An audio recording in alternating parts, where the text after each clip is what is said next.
Salam əziz dostlar, şəxsi əşyalar verilişi efirdədir. Bu günlərim mən Göyçaydayam və Göyçaydan silsilə verilişlər edəcəyik. Çünki Göyçayda da bizim çox görkəmli insanlar var və onlardan bir nümayəndəsi bizim dəyərli rəssam, pedaqoq Ehtiram Kərimov mənim yanımdadır. Ehtiram, salam. Aleykümselam, çox sağ olun, təşəkkür edirəm. Bu günlərim bizim bugünkü verilişimiz rəssamlara aiddir və Göyçayın iki məşhur, tanınmış rəssamını biz çəkəcəyik. Ehtiram Kərimovu və Asiman Əhmədovu. Və birinci gəlmişik Ehtiram müəllimin emalatxanasına. Çünki o illərdir burada fəaliyyət göstərir. 30 ildir. 30 ildir. Evet. Və Ehtiram müəllim hal-hazırda bizə orada uşaqlar gözləyirlər. Bəli. Orada neçə uşaq var hal-hazırda və bunlar neçə yaşdır? Bir qismi də indi tələbələr. Bəli, bir qismidir. Burada indi 11-ci siniflər var, 10-cu siniflər var, 8-ci siniflər var, 9-cu siniflər var. Belə bu yaşda olan uşaqlar. Onlar həm də imtahana deyirsən hazırlaşırlar. Bəli, imtahanı, qabiliyyət imtahanlarına hazırlaşırlar. Allah qorusa yaxşı olacaqlarının işləri. Ümumiyyətlə Ehtiram müəllimin tələbələri Hər il qəbulda olurlar bəli, və onların bir çoxu Türkiyədə, başqa bir ölkələrdə də yaşayırlar, fəaliyyət göstərirlər və ona görə də mən belə qərar aldım ki, Ehtiram müəllim çox tanınmış bir insandır və peşəkar bir rəssamdır və belə bir müəllimi, belə bir rəssamı gərək cəmiyyət tanısın. Düz biz ondan arada biz rayona gələndə xırda çəkilişlər edirik, amma indi geniş formatda, bir veriliş formatında edirik. Ehtiram müəllim, güzel, xoş gəlmisiniz. keçən indi emalatxanaya və orada uşaqlarla da tanış olaq, sizin işlərlə də. Ehtiram müəllim, Xoş gəlmisiniz. xoş gördük, hamını salamlayırıq. Bunlar mənim tələbələrimdir. Bəh. Maşallah. Gözəl balalardır. Bu uşaqların hər biri çox böyük həvəslə işləyirlər. Ehtiram müəllim, öncə mən istəyirəm ki, bax bu əsərlərə bir göz gəzdirək. Çünki Ehtiram müəllimin bax burada illərdir çəkdiyi böyük əsərlər var. Məsəl üçün bax bu əsərlər bax 80-ci ildən çəkilən burada iki əsər var. Biri budur, biri budur. 2018-də çəkilən var. Hə. 2024-cü ildə çəkilən var. Bu da 80-ci ildən çəkilib. Bəli. Bax burada bizim görkəmli sənətkarımız mərhum Yaşar Nuri mənim ilk dostlarımdan olan və hamımızın çox sevdiyi. Bəli. Ehtiram müəllim. Keçən il mənim 70 illiyim olanda belə bir əsər çəkdik. Yəni yox, qrafikaya başladım daha doğrusu. Qrafika az işləmişdim. Bir 15 dənə qrafik portretlər işlədim. Dedim qoy mən özümü bu qrafikada sınayım. Gördüm yaxşı alınır, başladım çəkməyə. Və dedim ki, bunu Vasif müəllimə hədiyyə eləyəcəm. Həqiqətən çox gözəl bir işdir. Çox gözəl bir işdir. Gənclər üçün də bir təbliğatdır. Çünki burada uşaqlar, əyalətdə yaşayan uşaqların çoxu tanımırlar. Məsəl üçün yaş fərqinə görə də Yaşar Nurini tanımırlar. Buradan mən 250 dənə tələbə buraxmışam. Bəli. Bu böyük şeydir. Neçə il ərzində? Bəli, neçə il ərzində? 35 il ərzində, 40 il ərzində.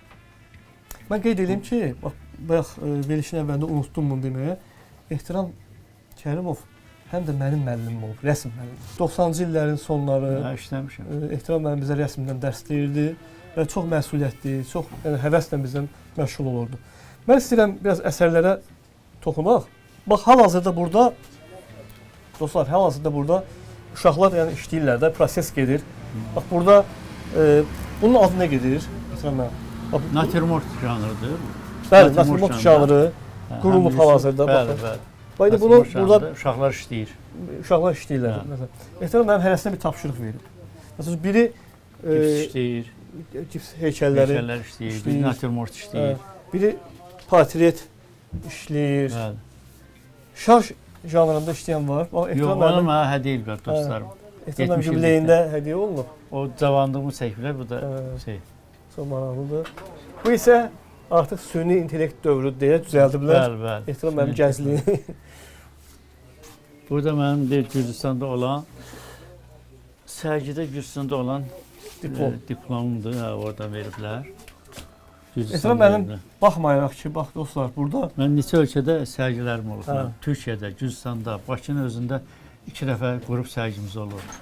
Burada deyir fəxri fərmanlar, dünya rəssamlarının içərisində yəni məndə orada dünya rəssamlar var. O foto şəkilləri çəkin zəhmət olmasın. Deyir o dünya rəssamlarının.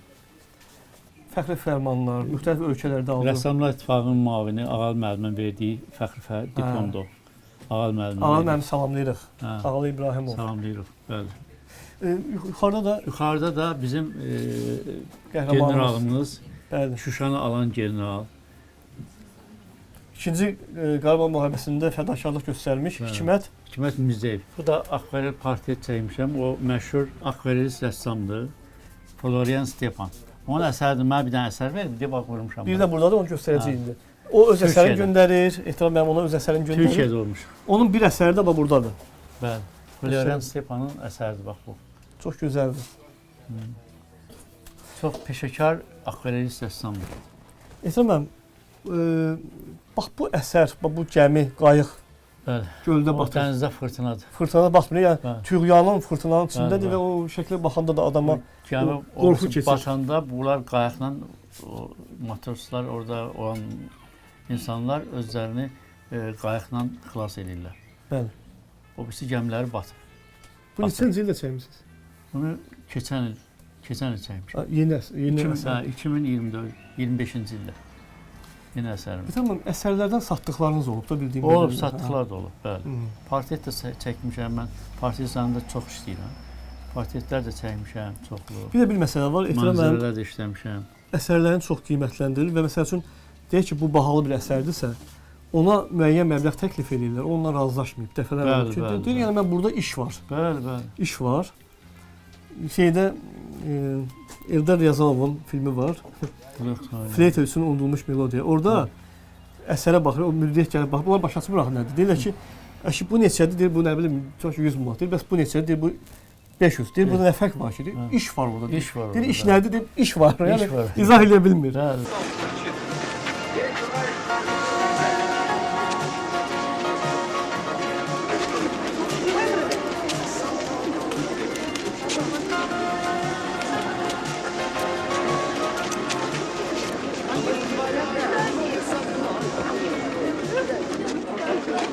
Граждане художники, не используйте в качестве подставок под картины конно-спортивный инвентарь.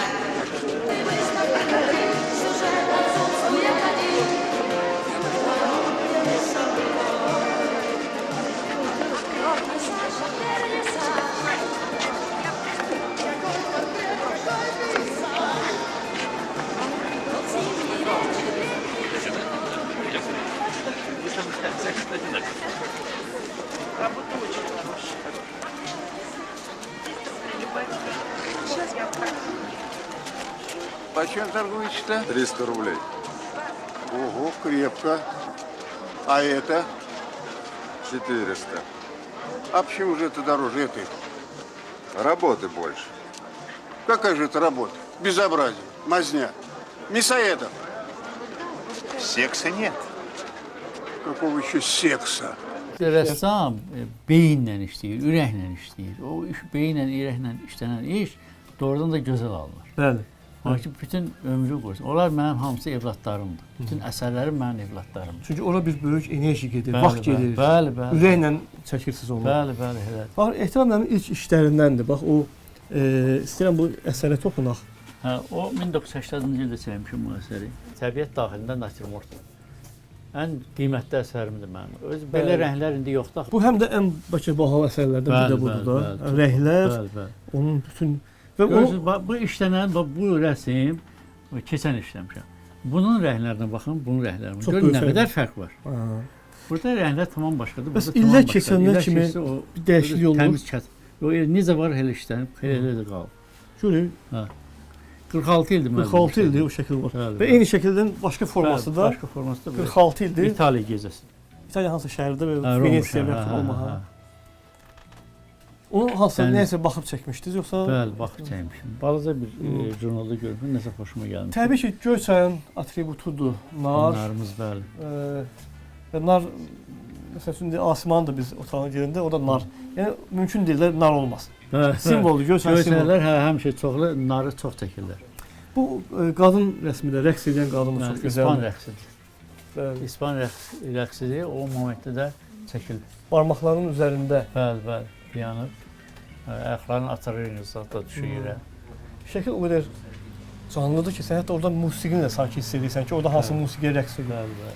2018-ci ildə çəkilib. Bəli, 2018-ci ildə çəkmişəm. Kovboy rəsmi var Hə, orada. o- Sonra Bir film var. Zalım pis yaxşı. Zalım pis yaxşı. O kinonun baş qəhrəmanıdır. o da çox gözəl də filmdir. Bu aşağıda əsər təzə çəkmişəm. Günəşin batması. Etiraf müəllim, biz bax bu güşədə də rəsm əsərləri görürük və burada deməli gül rəsmlər də var, orada qoza qarı rəsmi var, orada quzu və uşaq rəsmi var. Bunlar hamısı yeni əsərlərdir yoxsa daha öncələr çəkilmiş? Deməli bu əsər pandemiya dövründə başlayanda mən bunu başladım. Evdən çölə çıxa bilmirdik. Quzu və uşaq. Hə, onu darıxırdım. Oturdum, başladım bunu çəkməyə. Əslində pandemiya rəssamlar üçün daha münbit şərait var. 2 dənə, 3 dənə pandemiya dövründə qəşəng rəsmlər çəkdim. Portret mənim balaca qızımın portretidir. İndi Türkiyədə işləyir, akademiyanı qurtarıb, magistraturunu qurtarıb, gözəl qabilən rəssamdır, rəngkar rəssamdır. O da rəssam. Bəli, bəli. Qabilən rəssamdır. Rəngkar rəssamdır. O qoca qarı əsəri məncə ötən il çəkmisiniz. Bəli, bəli. 2025-ci ildə çəkmişəm. Elə Yaşar müəllimin portretini çəkəndə onu da çəkmişəm. Bu da gözəl bir rəsmdir. Bu sizə hədiyyə verilib. Türkiyədə yox, Bakıda bizim sərgimiz keçirilmişdi. Hindistan, Pakistan, İran rəssamları gəlmişdi.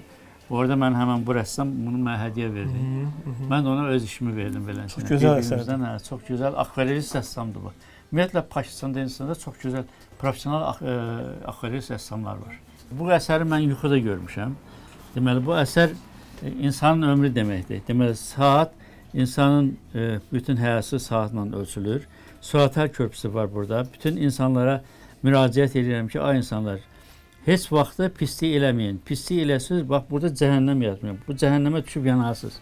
Buradan da cənnətə gedən yol var. Yəni elə adam var ki, o qabaqda birini çəkmişəm. O günahlarını yuyub keçir. Həm bu qara paltarı günahını yumub deyən hələ qalıb burada. Yəni ora cəhənnəmdir. Deyirəm ki, insanlara ki, siz heç vaxtı pislik eləməyin, yaxşılıq eləyin, cənnətə düşün. Etiraf müəllim, bax bu əsər haqqında biraz danışaq. Bu əsəri 2007-ci ildə çəkmişəm. Mələklər ovdan qayıdarkən. Mələklər ovdan qayıdarkən. Mələklər ovdan. Bunlar da ovçulardır, onlar da mələklər. Bu başların üstündə də ağacda mələkləri çəkmişəm aşağıda. Bu klassizm bir əsərdir. Maraqlıdır. Yəni qadınlar realizmdə həm də klassizm, qadınlar. Ovdan qayıdarkən də ovçudular bunlar. Çox gözəl. Çox gözəl bir sonra bax burada bu kompozisiyadır, şahmata aid kompozisiyadır. Bu kubizm şeyə aiddir. Üslubuna aiddir. 2022-ci ildə çəkilib. Bəli. O birisi isə təzə çəkmişəm. O İstanbulda bizim sərgi olacaq, festival. Nar, yanan nar. O narı da ora göndərəcəm. Ya özüm gedə bilsəm, özüm gedəcəm. Ehtiram mənim bir neçə il arda-arda sərgi də keçirtdi. Müəyyən məkanlar verildi. 18 sərgi keçirtmişəm Göyçayda. 2 dəfə Türkiyədə sərgi keçirtmişəm. 2 dəfə Bakıda keçirtmişəm. Bax beləsinə. Gözəl sərgilərimiz oldu. Amma yəni bizə yer yoxdur. Bu xanımlar da artıq illərdir Ehtiram müəllimin... Bax bu qız mənim yanıma 7 ildir gəlir. Adı Mələkdir. Mələkdir adı. Özü yaxşı əl qabiliyyəti var. O daha çox hansı formatda? 5-ci sinifdən o mənim yanıma gəlir. Hansı mövzuda yəni çəkir? O portret janrında çəkir. Bu xanım təzə gəlib, 1 ildir gəldi. O da portret. İnstituta hazırlaşır. Deməli instituta hansı imtahan verəcəksə ona hazırlaşır. Akvarel bir də gips portretlər işləyir. Bu xanımlar təzə gəliblər, ikisi də 9-cu sinifdə oxuyurlar, kətdən gəlirlər, ikisi də Qarabağqal kəndindəndir. İstedadlıdırlar. Bu illəri onlar kollecə verəcəklər. İstedadları var, yaxşıdır. Çünki mən bildiyimə görə Ehtiram müəllim onların öncə istedadını yoxlayır. Bəli. Əgər onu qane eləmirsə, mən çox götürmür. Çünki yəni bu zorla olası iş deyil. Bəli. Allahdan vergisi olan. Bax burada da bizim gözəl xanımlarımız, gözəl qızlarımız bax burada işləyirlər. Bəli, bu Mədinə xanımdır. O da portret janrında işləyir. Bu da instituta hazırlaşır, təzə gəlib, onda oxuyur. Hələ 1 ili var. Allah qoysa yaxşı olacaq. 1 ili varsa o daha da var, işləyəcək Allah qoysa. Və bu xanımımız... Bu xanım Dənizdir. Bunun sərgisini danışmışıq. Həmən Məmmədzadə Dəniz xanım. Gözəl portretlər, akvarel portretlər var, rüsumluq portretlər var. Onun əl işləridir. Ceylan şəkli və bu qız şəkillərini çox gözəl. Bunları gətirim də bunları da qoyacağım sərgiyə. Yəni ki, gözəl əl qabiliyyəti var. 8-də oxuyur, 8-ci sinifdə oxuyur. Bilirsiniz, Ehtiram müəllim, biz bu xanım haqqında danışmışdıq bir dəfə. deməli 8-də oxuyan, yəni Ucarın bir kəndində yaşayan, Bəli, 8-də bəli. oxuyan bir uşaq həqiqətən də onun gözəl bir əsərlər çəkməsi və bilmirəm operatorumuz çəkə bilirsə, burada da bax Nəsibə Zeynalovanın şəklini necə gözəl işləyib. Gülüş kraliçamız Nəsibə Zeynalovanın. Xalq artistimiz. Bəli, bəli, Hə. bəli. Hətta onun bax incə olaraq onun bax alnındakı xalı da orada Bəli, bəli, bəli. qeyd edilib. Bəli, Çox gözəl işləri var bəli. bu qızımızın da. Gələcəyə yaxşı rəssam Bəli, olacaq inşallah. bəli, bəli. Bu xanım deməli Ləşdəndir. Hı -hı. 11-ci sinifdir. Gözəl əl qabiliyyəti var, gözəl portretlər işləyir. Bəli. Çox gözəl rüsumları var. Özüm mən fikir vermişəm. Mənim ən yaxşı tələbələrimdən biridir. Hətta mən keçənlərdə biz gəlmişdik sizin emalatxanaya fikir verdim ki, hər kəs gedib o qalıb. Bəli, Hər kəs bəli, gedib o oturub qalır və işləyir, işləyir və onun bəli. çox böyük həvəsi var. Zəhmətkeş uşaq. Zəhmətkeşdir. Bəli, bəli. Bir haşiyə çıxacam, məşhur əfsanəvi idmançı və aktyor Bruce Lee var idi. Bruce Lee, bəli, inşallah tanıyırlar bəli, onu. bəli. Demək Bruce Lee-də bir belə bir şakir var idi. O qədər kung-fuya aludə olmuşdu ki. Bəli, bəli. Demək bu adam müəllimi İp Man olub. İp Man, məşhur müəllim. Hə, hə. Gəlmişdi, uşaqlara demiş ki, bu gün müəllim gəlməyəcək. Hamı getsin. Uşaqlar gedəndən sonra təm-tək qalmış orada. Və müəllim gəlib görüb ki, demək bu həmişə bu burdadır. Sonradan belə bir üslub fikirləşilib ki, bu demək bu üslub fikirləşib Bruce Lee ki, o qalsın daha çox məşhur olsun. Bax bu bizim bu xanımımız da adı nə idi? Məftunə xanım. Məftunə xanımda mən onu gördüm. Çünki Bəli, o vaxt bəli. gəlirdi, o burada işləyirdi, işini başa çatdırdı və nəhayət ki oğlanlar da biz gördük. Bəli, bu uşaqlar da, bu oğlan da 11-ci sinifdə oxuyur. O balacanın istedadı çoxdur. Bu oğlan hələ təzə gəlib. Həvəsi var. Bir aylı gəldi. Amma qabaq mənim yanıma gəlib. Yarıca bir 7-8 Demək əvvəl bir istedadı var. Var istedadı. onun yanındakı oğlan zəhmət çəkmək lazım. adlar nədir bunların? O Rəhmandır, Rəhman. Aha. Rəhman da orada işlər var, qoymuşam sərgidə. 5 dənə yaxşı iş var. Karandaşla işlənmişdi. Görmədiniz onları? Görmüşdüm. O onun işləridir. O Rəhman şeydəndir, Yalman kəndindəndir. Bu oğlan adı nə idi? Adı yadımdan. Deyil. Hə, Span. Bu oğlan adı Supandır. Spandır. Hə, Supan. Balaca qızlarımız da var. Bunlar Leyladır. İlqar müəllimin nəvəsidir. O da O da Mehriban xanımın qardaşı qızıdır. Leyla da məşğul olur. Bəli, bəli, bəli. Portret daha çox. Bəli, 2-3 dəfə sərgilərdə iştirak edib, yer tutub. Bəli, bəli. Bu da Mehrin xanımdır. Bu xanım Mələk xanımdır. bəli. Mehriban xanımın Bəli, bizim Mehriban xanım, bəli, bəli. qardaşı qızıdır. Onun da istedadı var. İstedadı var. Olmasa bura qoymam. Allah balacamız. O bizim ən gözəl rəssamımız. O bilsin nə gözəl qabiliyyəti var onun. Bir xanım Arxada da oturan bir- qız Aha. Xədicə xanımdır. O da hazırlaşır, instituta hazırlaşır. Allah qoysa yaxşı olacaq. Gipsaz çəkir, natürmort çəkir. O birisi də Əhməddir. Əhməd çoxdan bura gəlib gedir. Qabaq yaxşı, gözəl sərgilərdə yer tutub, gözəl yaxşı işləyir, amma bir arada çox tənbəlləşdi, gəlmədi. Fasilə verdi. Gəlir, tənbəlləyir. O hansı janrda daha çox çəkir? Natürmort janrında çəkir. O bir də bizim generalın da şəklini çəkmişdi o. Belə. Çox gözəl və bu qeyd edeyim ki, bu Ehtiram müəllimin tələbələrinin bir hissəsidir. Bəli, bəli, Çünki- bir qrupumdur. Bir qrupdur çünki saatla bölünüb. Bəli. Hal-hazırda Başqa qrupumuz yəni bayırda var. bizim başqa tələbələr də gözləyir. Bəli. Və bizim bax burada emalatxanada şəkillərlə və tələbələrlə olan hissəmiz bitir və Ehtiram müəllimlə söhbətlərimiz, müsahibəmiz davam edəcək. İnşallah. Orada da rəssamlıqla bağlı çox maraqlı söhbətlər var. İnşallah. Verilişimizin növbəti hissəsindəyik və burada suallar və cavablar bizim rubrikamız var. Mənim bütün qonaqlara ənənəvi həmişə bir sualım olur. İlk şəxsi əşyanız nə olub? Onu xatırlayırsınızmı? Mən ilk şəxsi əşyam belə fırça olub, qələm olub. Bəzi adamlar deyir, samakat olub, nə olub falan. Yox, Fırça və qələm. fırça və qələm belə. 4-cü sinifdə. 4-cü sinifdən işləmişəm. Biraz istəyirəm uşaqlığa səyahət eləyək və valideynləriniz kimlər olub, necə insanlar olub, necə bir mühitdə böyümüsünüz? Biraz bura səyahət eləyək. Mən 1955-ci ildə sentyabrın 5-də anadan olmuşam. Atam şofer olub, Sürücü olub. sürücü olub, bəli. Anam evdə qadın olub. 4 qardaş, 2 bacı olmuşuq. Əvvəl mən çox yerdə işləmişəm. Əvvəl Göyçayda 2 dənə kinoteatr var idi. Mən orada 1 il rəssam işləmişəm. Bu kinoteatrda Əlifsət Məmmədov adına bir də Bir May kinoteatrı var idi. Yadıma gəlir. Bəli, o kinoteatrda mən rəssam işləmişəm. Həm də qardaşımı orada düzəltmişəm. Qardaşım da rəssamdır. O da orada işləyib. İki qardaş orada rəssam işləmişik. Mən üzr istəyirəm. Burada bir dənə haşiyə çıxım. Bundan öncə, daha öncələr bildiyim qədərilə bufetçi işləmisiniz. Bəli, işləmişəm. Qəsinsiyədə işləmişəm, bufetçi işləmişəm. Hətta deyirsiniz, Afisiyant işləmişəm. aha. Bəli, çox işlərdə işləmişəm. Bufetçi işləyəndə də fikirləşirdiniz ki, bax mən gələcəkdə rəssamlıqla məşğul olmalıyam. Bəli, deməli hardasa 72-ci il idi. Lalə Qızlar ansamblı gəlmişdi Göyçaya. Orada Qəsinsiyədə mən, yəni oteldə mən bufetdə işləyirdim. Bütün aktyorlarla, oraya gələn, rayonlara gələn aktyorlarla mən hamısını tanıyırdım. Hələ mənə təklif də elədilər, mən yaxşı rəqs eləməyə bacarırdım. Təklif də elədilər ki, atama bunu aparıb biz Bakıya. Amma icazə vermədi atam. Dedim, mən rəqs olmanı istəmirəm. Onun deyir, gözəl sənəti var.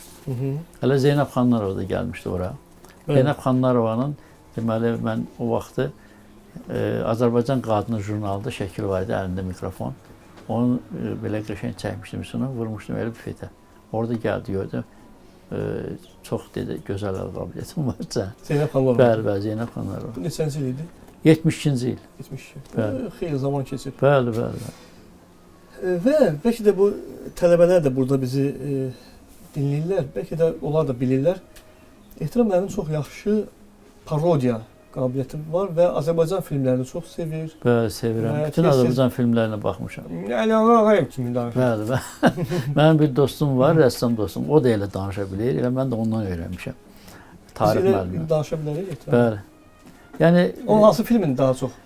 Deməli, o film Seyirli Xalat filmidir. Bəli, uşaqlıqda mən o filmi çox sevirdim. Aktyor Əliağa Ağayevi çox sevmişəm.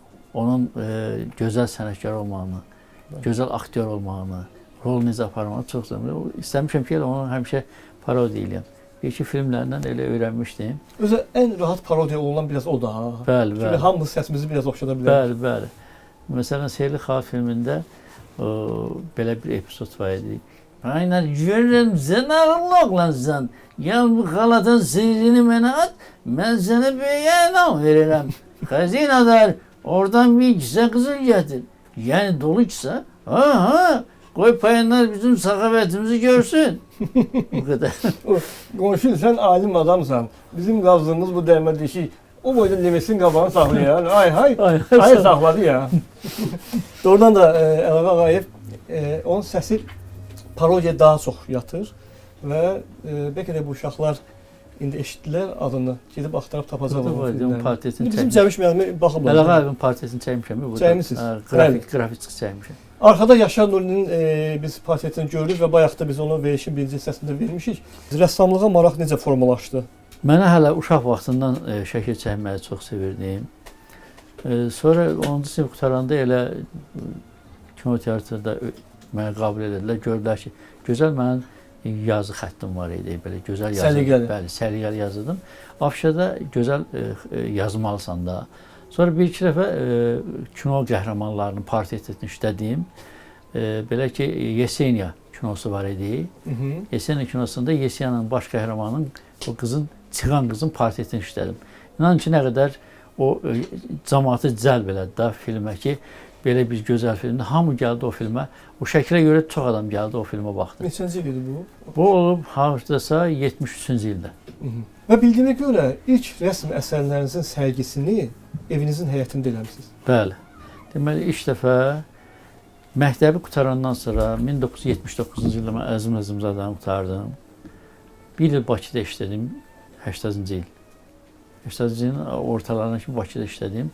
Deməli, Bakı şəhər dizayner təşkilatı var idi, Hacı müəllim idi bizim rəhbərimiz. Nəsə, orada başın havası düşmədi də mən, ona görə qayıtdım, gəldim Göyçaya. Həm də valideynlərim deyir ki, gəl bizə, sən qulluq elə, sən baxmalısan bizə. Ən yola gedəni mən idim.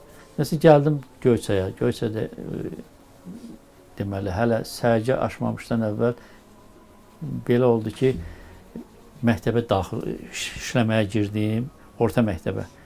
5 nömrəli məktəbə, 80-cı ildə. Mən oxuyan məktəb. Bəli, 80-cı ildə ora girdim. Sonra həm də Mənə təklif edilər 7 nömrə məktəbə, Əfrəsiyyət müəllim var idi o vaxtı. Bəli. Direktor idi. Mənə dəvət elədi ki, sən həm bizdə işlə, həm orada işlə. Paralel olaraq. Rəssam məktəbə lazım idi, tərtibat işlərini görməyə. Mən də o vaxtı tərtibatı qurtarmışdım. Yəni dizayn işləri görməyə məktəbi qurtarmışdım. Ondan sonra başladım biraz işlədim, dedim ki, biraz mən öz yaradıcılığımı işləyim də. Mən bu işləri bacarıram. İşlədim, bir 40 dənə iş işlədim. Mənzərə janrında, portret janrında, naturmort janrında. Həyətdə böyük divarımız var idi, belə səhnə kimi yerimiz var idi. Mən o işləri oradan asdım.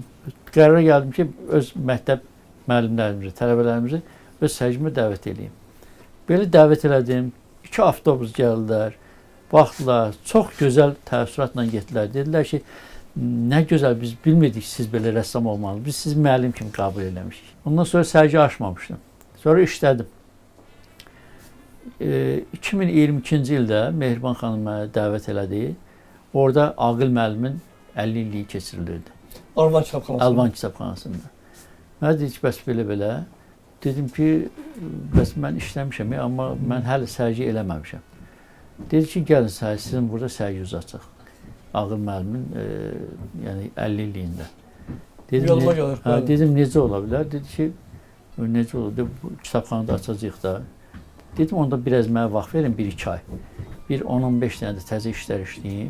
Ondan sonra açaq sərgimizi. Gəldi, mən otağa baxdım, gördüm ki, otaq balacadır da, yəni mənim işlərim bura sığmayacaq. Keçdim, otağın böyründə Qəmbər müəllim var, keçmiş kitab mağazini idi. Geniş bir ərazi. Geniş bir ərazi idi, çox xoşuma gəldi. Əsl sərgi. Əsl sərgi. Hələ şüşəlidə axı ora. Çölü, bayırdan içəri görünür. Gördüm ki, əsl sərgi salonluq yerdir. Gəldim Qəmbər müəllimin yanına, dedim ki, bəs belə-belə. Dedi ki, bir günlük icazə verməli, bir günlük sərgi açacağam. Dedim ki, ona bir paralel oxumuşuq bir məktəbdə. O məndən bir sinif aşağı. Dedim, biraz dedi ki, valla çətindir, zirzibildindən belə, dedim, özüm təmizlətəcəm, hamısını narahat olmayın. Təmizlətdim oranı qəşəng. Tələbələrim mənə kömək elədilər, akademiya qurtarmış tələbələrim, Rahimdir, Yunisdir, Məhəbbət xanımdır. Kömək edilər, gözəl bir sərgi açdıq. Həqiqətən də özüm məhətə qaldım. Mən o qədər arzum idi ki, elə bir sərgi açmaq. Geniş bir məkanda. Geniş məkanda, işıqlı, çox gözəl bir sərgi oldu. Ən çətin çəkdiyiniz mövzu və portret nə olub? Çətin, ümumiyyətlə portret janrı çox çətindir. Ona görə ki, portret janrında gərək xarakter verəsən. O insanı tanıyasan, o insanı tanımasan, bu xarakteri verə bilməzsən. Daxilini çıxartmaq. Bəli, daxilini üzə çıxartmaq lazımdır. Bir əsərə başlamaqdan əvvəl ilk addım nə olub? Eskiz eləməsən iş getməz. Rəssamlar ümumiyyətlə eskiz əsasında rəsm qururlar. Bütün başlanğıclar, binaların başlanğıcı, nə bilim nələr var, hamısı eskizlərlə əlaqədardır. Bütün eskizləri eləyirsən, sonra başlayırsan rəsm qurmağa. Uşaqların hamısı eskizlər elə bilirlər də. Eləyirlər, bəli. Deməli, məktəb qutarandan sonra səyyar rəssam da işləmişəm. Ağdaş rayonunda 3 il mən səyyar rəssam işləmişəm. Səyyar rəssam idi? Bəli. Deməli, 1982-ci il idi, 83-cü il idi. Heydər Əliyev Ağdaşa gəlmişdi. Pambıqçılıq dövrünün güclü vaxtı idi. Onda mən orada standlara pambıqçı qadınların şəklini çəkirdim. Tarlanın içində. Pambıq yığan maşını çəkirdim. Çoxlu şüarlar yazırdım. 83-cü ildə gəlmişlər. O əsərdə durmur o pambıqçılarla? Yox, indi dağılıb gedib pambıq qalıb indi. Çəkilişə başlamadan öncə bu, məsəl üçün, ovqat, bu necə alırsınız, hardan alırsınız? Təbiətdən alıram ovqatı. Amma məsəl üçün, bu emalatxanada çəksəz daha sizin üçün cana yaxın ola bilər, yoxsa təbiətdə çəksəz daha maraqlı olur? Təbiətdə daha maraqlı olur. Orada daha olur, daha asıl. Mənzərə daha, təmiz rənglər oradadır, mənzərədə. Rəsm çəkərkən musiqi, mühit və emosiyalar sizin üçün nə qədər vacibdir? Mənim üçün musiqi çox vacibdir. Onun üçün mən musiqini çox sevmişəm. Özüm gözəl rəqqas olmuşam. Televiziyada çıxış eləmişəm. Bəli, bilirəm. 72-ci ildə Yallı rəqsin, Nazəlimə rəqsin oynamışam. Ona görə də musiqini çox sevirəm. Çox vaxtı musiqi ilə rəsm işləyirəm. Musiqi duyumunuz daha yaxşıdır və hansı musiqilərin? Mən muğamı çox sevirəm. Çəkdiyiniz əsərlərdə gizli mesajlar olurmu? Bəli, məsələn, bu rəsmdə o qədər gizli rəsm deyəndə yəni fikirlər var. Amma o əsərə baxanda hamı onu başa düşmür, anlamır. orada nə var? Rəsmləriniz sizin haqqınızda nə deyir? Nə ifadə edir? Mən bir dəfə televiziyaya çağırdılar. Orada dedilər, biraz məndən müsabiqə aldılar. Dedilər ki, bəs sizin ən böyük əsəriniz hansıdır? Nə deyim? Mən dedim ki, ən böyük əsərim mənim qızım. O akademiyasını qurtarıb.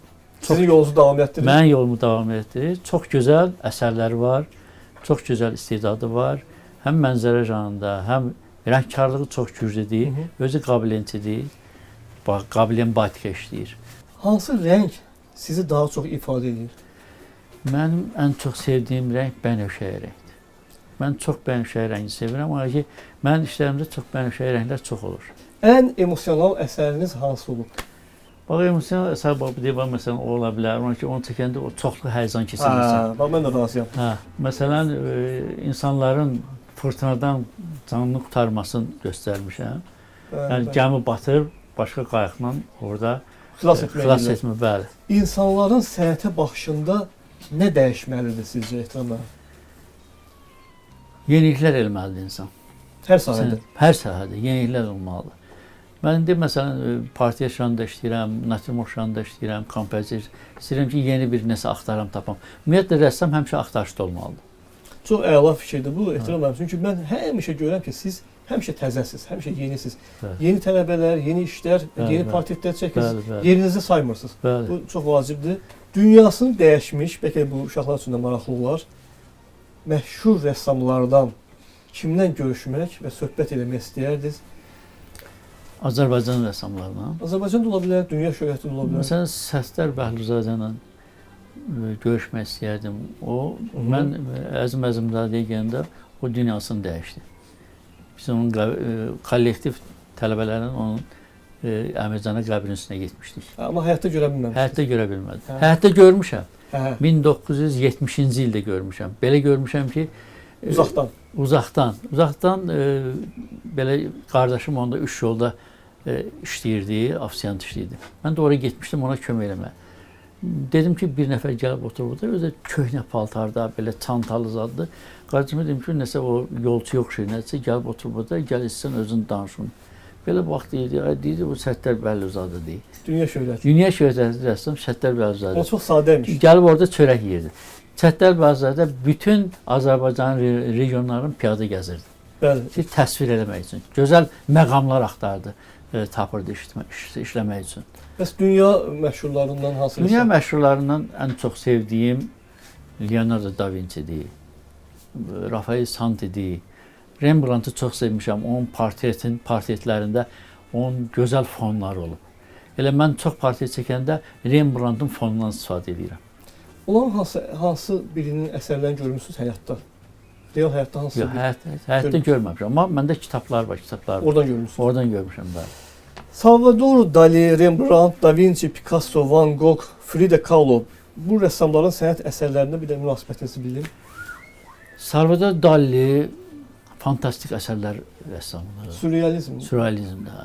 Mən ən çox sevirəm realizmi. Azərbaycan rəssamlarına olub Mikayıl Abdullayev realizm çəkib. Toğrul Nərimanbəyev, Maral Rəhmanzadə və Cihə Səmədova. Bunlar realizm rəssamlar olur. Mən də realizmi sevmişəm. Tələbələriniz də realizmi sevirlər? Sevən var, bəli. Mənim bir tələbəm var, Ağdaşlıdır. Deyir ki, müəllim, siz nə işləyirsiniz, mən onu çox sevirəm. Mən də, o da realizm işləyir. Ona görə deyir ki, elə mən nə öyrənmişəmsə, sizin yanınızda öyrənmişəm. Heç akademiyada mən o qədər öyrətməyiblər. Yaradıcılıq böhranı yaşadığınız vaxtlar olubmu? Yəni bunun öhdəsində necə gəlmisiniz? Bir böhran yaşamısınız, deyək ki, depressiya. Olur.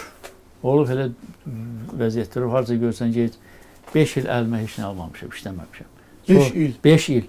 Sonradan fikirləşmişəm ki, mən niyə işləmirəm? Mənim gözəl qabiliyyətim var. Mən niyə bu işləri saxlamışam? Ondan sonra başladım işləməyə. Buranı da 30 il bundan qabaq buranı açdım. R&D götürdüm. 30 il? Bəli, 30 ildir mən buradayam. 30 ildir, bax bu dar emalatxanada bəli. Nə qədər tələbələr yetişir, bəli. Buradan 250 tələbə çıxıb. Türkiyədə işləyənim var, Rusiyada işləyənim var. Bakıda ki, indi hal-hazırda tələbələrim var ki, bu saat xaricdə rəsm sərgiləri açırlar. Yeni başlayan rəssamlara məsləhətiniz nə olardı? Tövsiyələr. Tövsiyələr ancaq işləmək. rəssam işləməsə irəliləyiş yoxdur. Güclü işləmək lazımdır. Öz üzərində, yaradıcılıq işlərlə çoxlu eksizlər eləmək lazımdır. Çoxlu nabruskalar eləmək lazımdır. O nabruska elə bir şeydir ki, insan hərəkət elədiyi yerdə nabruska eləməlidir, oturduğu yerdə nabruska eləməlidir. O nabruskalar o rəssamın yaradıcılığını artırır. Hər şeyi orada öyrənir. Eskizlər əsasında öyrənir. Bunu əgər bunlardan hansısa biri tam hazırlıqlı olmayanda siz hiss edirsiniz də onları? Bəli. Bura gələn uşaq mən ümumiyyətlə yoxlayıram. Görün bu çəkə bilir, çəkə bilmir. Çəkə bilirsə götürürəm, çəkə bilmirsə götürmürəm. Deyirəm ki, bundan heç nə olmayacaq. Tam xoşbəxtlik mümkün deyil, ehtiram mənim. Bəli. Bəs qismən xoşbəxt olmaq üçün nə etmək lazımdır? Qismən xoşbəxt olmaq üçün. Valla mən özümü elə qismən xoşbəxt sayıram. Ona görə ki, mənim bu qədər tələbəm olub. Bunlar mənim qolumdur, qənədimdir. Mən çox xoşbəxt bir adamım. Özü bunlara öz övladınız kimi yanaşırsınız. Bəli, hamısı bunlar mənim övladımdır. Bir-birindən ayırmırsınız. Xeyr, hamısını çox istəyirəm. Bura gələnlər də hamısı məni çox istəyir, mən də onları çox istəyirəm. Həyat sizin üçün nədir, ehtiram mənim? Yaşamaq gözəldir, qardaş. Belə bir film var. Bəli, həyat mənim üçün çox gözəl. Sən insan həyata gəlir ki, nəsə bir yaratsın, nəsə bir cəmiyyət üçün xeyir eləsin. Mən də həyatı sevirəm, sevən oğlanam. Çox həyat sevərsiniz. Düz mən həm həyat sevərəm, həm insanlarla mehriban olmağı sevirəm. Mehriban diyaloq qurmağı sevirəm. İndi hara getdim özümə dost tapıram. Yuxuda biraz kədərli notlardan biz danışdıq ki, yəni axirət həyatını görmüsünüz. Ümumiyyətlə ölümə münasibətiniz necədir? Ölümə münasibətim bilsən, insan həyata gəlir, bir gün həyata gəlir, bir gün getməlidir. Ölümü tam adi qəbul etmək lazımdır. İnsan həyata gəlir, insan həyatdan köçür başqa dünyaya. Həyatın ardı var. Bəli, mən belə hiss edirəm. Ehtiram, təşəkkürümü bildirirəm. Çox maraqlı bizim dialoqumuz alındı və sonda bizim ənənəvi bir ritual var. Bəli. Hədiyyə etmək. Bu bizim adətimizdir və mən sizə kitablarımı hədiyyə edəcəm. Mən də sizə öz hədiyyəmi eləyəcəm. Öz kitablarımdır. 3 kitabım nəşr olunub. Ənvər Həsənovun xatirələri, bizim görkəmli aktyorumuz və o vəfat edəndə Ənvər Həsənova vida kitabı yazdım. Bir də ki, Hacı İsmayılovun Ad Gün filmindən tanıdığımız Hacı İsmayılovun xatirələri. Bax, bu kitablar mənim sizə hədiyyələrimdir, ehtiram müəllim. Deməli, mənim də sizə hədiyyəm var. Bəli. Bu iş məndə haradasa bir 40 ildir bu məndədir. Mən bunu sizə hədiyyə edirəm. Nə gözəl. 40 ildir. Bir də Molla Nəsrəddin. Gözəl bir təsbihdir. Ehtiram Kərimov. Bu mənimdir. Əl işidir. Bəli, sizindir. Buyurun. Nə gözəl. O sizindir. Ehtiram müəllimdən mənə və qeyd edim ki, bizim aşağısında burada EQ yazılıb, Ehtiram Kərimov. Yəni onu siz həmçinin çevirəndə Ehtiram müəllimi yada salarsınız. Mütləq. Və mənə doğrudan da verilişdə daha çox təsbih veriblər və kimlər verib? Nəsibə Zeynalovanın oğlu Cahangir Novruzov, Rafiq Əzimov, Moşu, Valih Kərimov, İlham Namik Kəmalov. O təsbihlər mən yığıram. Mənə də hələ çox hədiyyə veriblər. Təsbih hədiyyə veriblər. Ehtiram Kərimovun da artıq təsbihi o sıraya qoşuldu. Mən sizə təşəkkürümü bildirirəm. Çox sağ olun. Ehtiram müəllim, xoş oldu sizlə ünsiyyət və uğurlarınız bol olsun və tələbələrinizin səsi dünyadan gəlsin. Təşəkkürümü bildirirəm. Çox sağ olun. Minnətdaram. Xoş oldu. Mənim də xoş oldu. Biz hələ Vasif müəllimin atası mənim qardaşımın ən yaxın dostu olur. Bəli, bəli. Uğurlar arzulayıram. Elə biz də elə dost olarıq. Bizi bağlayan çox dərin tellər var. Simlər, tellər var, bəli. Təşəkkür edirəm. Buyurun, buyurun. Çox sağ olun. Sağ olun. Tamaşaçılara bildirmək istəyirəm ki, verilişin ikinci hissəsində biz keçirik və bizim digər rəssamımız Asiman Əhmədovun emalatxanasına yollanacaq. İnşallah. İnşallah. Buyurun.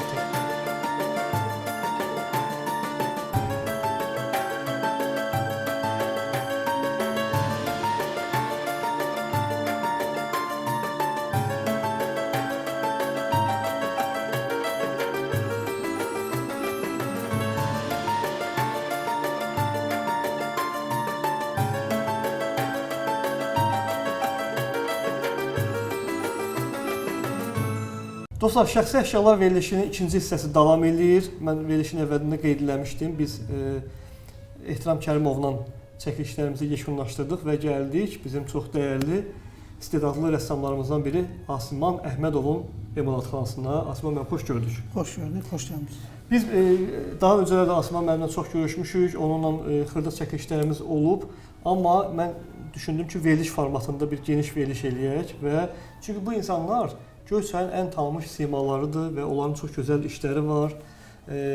Asiman müəllimin gələn il özə yubileyidir. Biraz o qədər işləri var ki, o biraz sərgi məsələlərində biraz o şeylərə çox marağı yoxdur. Amma xahiş eləmişik ki, heç olmasa yubileydə bir sərgi olsun. İnşallah.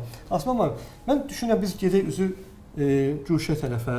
Siz bizi müşahidə eləyərək göstərərsiniz. Məsələn üçün burada əsərlərin haqqında məlumat verərsiniz. Məsələn üçün etüddür, nə bilim o belə deyək, o bölmələrini siz bilirsiniz də bunların hamısını. Elə bu cərgədən gələn. Bax məsəl üçün biz burada birinci əsər bu, amma bir yeni çəkilən əsərlərdən təbii ki. 1-2 il bundan əvvəl işlənib bunlar. Bəli. Bunlar eləmdən ki, Qəbələdə Farel var, Farellə getmişdik biz. Qəbələdə çəkildi. Bir 6-7 rəssam getmişdik, Ehtiram müəllimin tələbələri bir yerdə. Yəni biz onun naturadan orada bu Çin arı pətəyi olan yer vardı. Uşaqlar başlayıb çəkməyə. Mən də etüd yanındaydı da. Arı yeşikləri, arı yeşikləri də dağın ətəyindədir. Bəli. Arkada dağdır. İlərdə də arı yeşikləridir. Burada da ağac kötüyü var. Hə, isti hava idi özü 30-35 dərəcə gün vardı təxminən belə 40 dərəcə. Başladı işləməyə, alınan bu oldu. Əsl yaxşı şəkillər təbiətin qoynunda alınır, hə?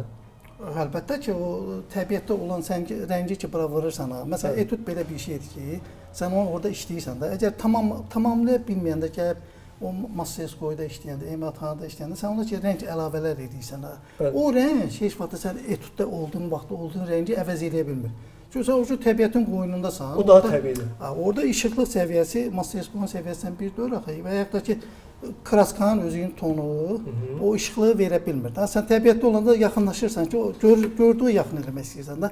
Artıq o sən gələndə ya telefonla, ya başında qalan o yaddaşdan istifadə edəndə o effekti vermir. Ona görə də ki, hamısından yaxşı etüdü necə eləmisənsə, elə qalmağı məsləhətdir. Ümumiyyətlə böyük məşhur rəssamların etüdlərinə baxın, Repindən, Levtandan tutmuş, həmişə onların o əsərləri nümayiş olunan vaxtda mütləq onların etüdlərini də qoyurlar yanlarca. Yəni bunun originalı budur. Bundan sonra bu əsər halına keçir. Ona görə də həmişə etüd birinci dərəcəli orada rol oynayır. Orada koloritdə, rəngdə. Bax bu çox gözəl əsərdir. Və Əsmən müəllim, siz buradan keçin. Bax burada İsmaillidir bura. Yox, bura Qaxa getmiş. İlisudan Üzbəyazdır bura. Deməli biz bura İlisuya getmişdik. Gedəndə orada bura balaca bir yer idi. Elə bir yarım hektarlıq bir yer idi, istirahət mərkəzi kimdə. Burada oranın yaşa obyektidir. Burada o gələn qonaqlara onlar xidmət göstərirlər. İndi mən baxdım orada biraz qarşıdurma olan yer tapamadım.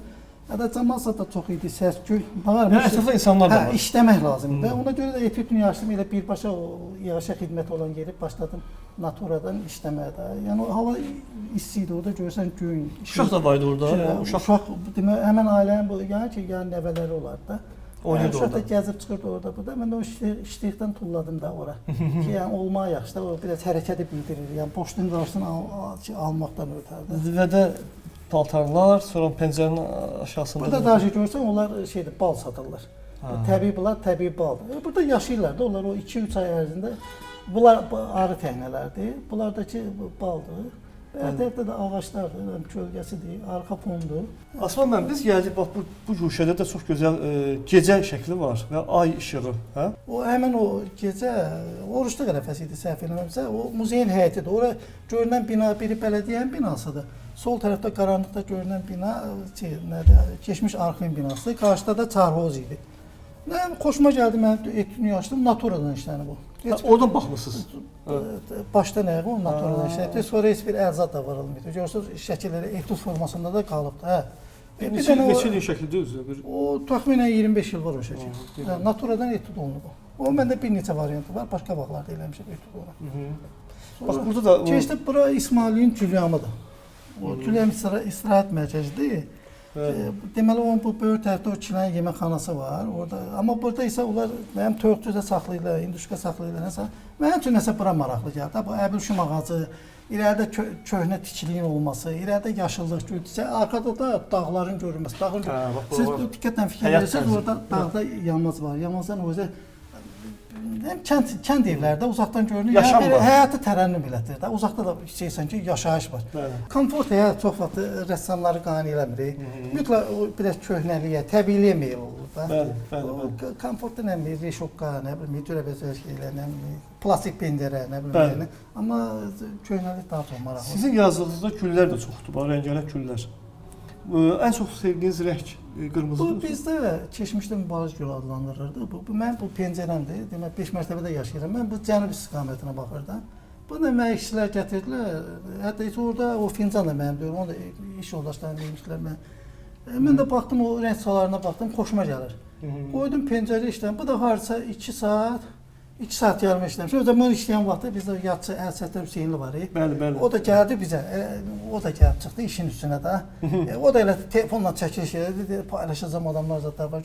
Yəni o da şahiddir ki, mən onu Şəklin çəkilmənin şahididir. Bax burada mənzərə çəkirlər. Bu da Göyçay çayıdır O bildiyim Göyçay biz yayda olanda bəzən uşaqlardan gedirik, həm çimməyə gedirlər, istirahət edirlər. Mən həmişə etüdünü özümlə aparıram. Bu Göyçayın axır hissəsidir, çayın. Demək olar ki, qutaran hissəsidir də. Bəli. Şimal hissəsidir bu. O şəkil məndə 2 dənə formatdadır. Var cənubdan şimala baxış. Burada da var. Buradadır. Bu isə bu şəkil isə Düşür hakim.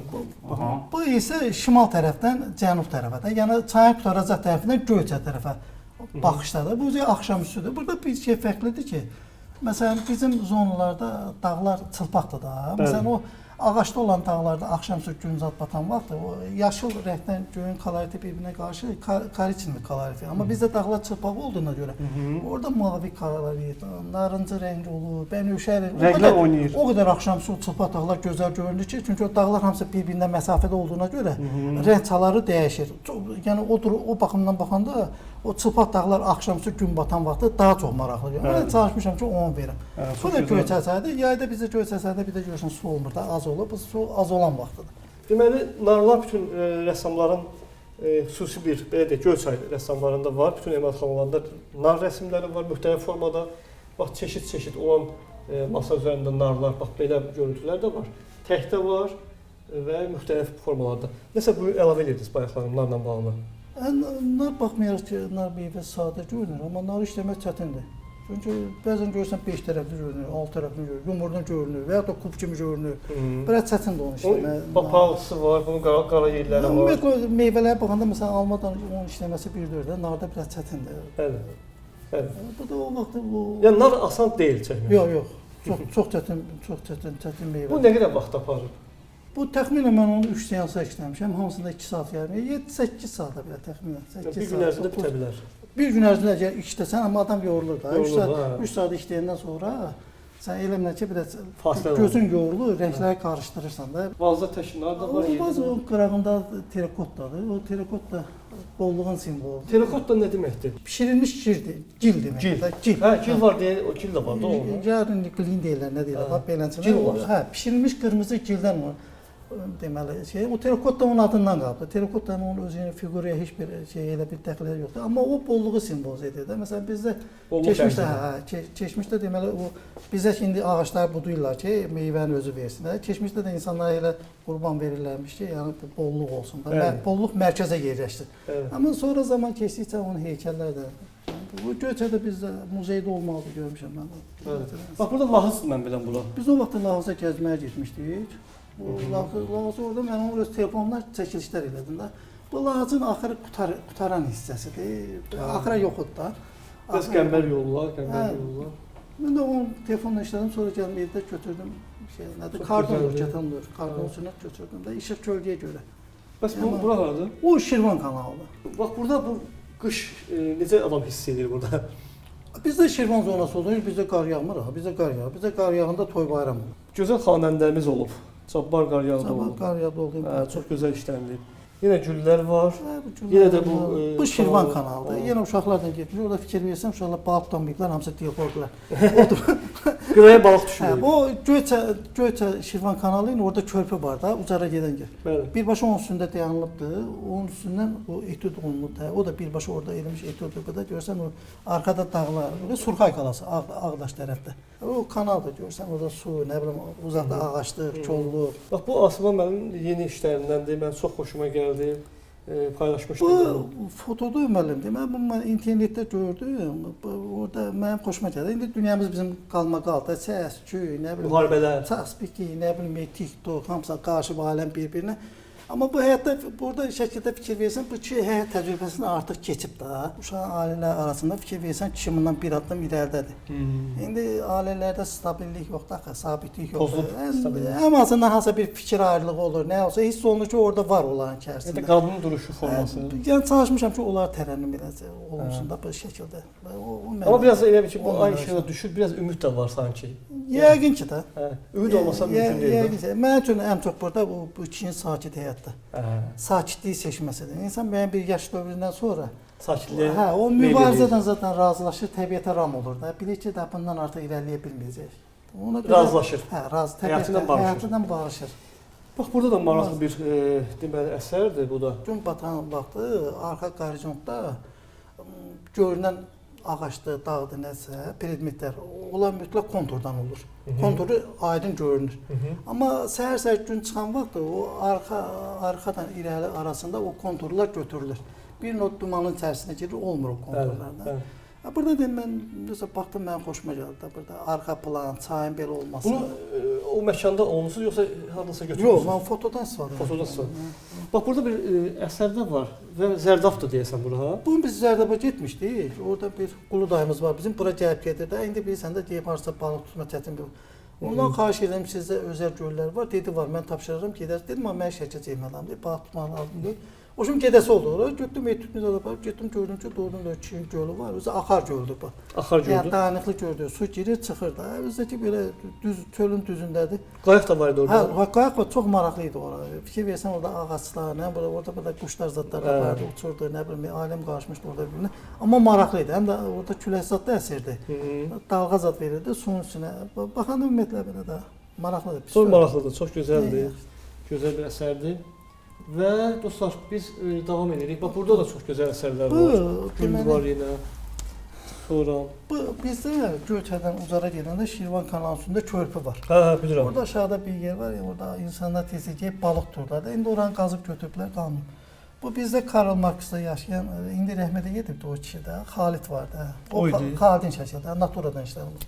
Bu mən orada Naturadan, bilsən burada o rəhlərin dinamikası var da, qarşı tərəfdə görürsən o qamışlığı zadın beləncə dinamik verilməsi, o Şirvan kanalının sakit getməsi, amma burada mazoklar, uzaqda ağacların demək olar ki, başda göy olması, sin olması, irəlidə bənövşəyə çalır, güllərin olması. Necə bir maraqlı şeydir. Baxanda görürsən karetdə zad ortada maraqlı etüddür.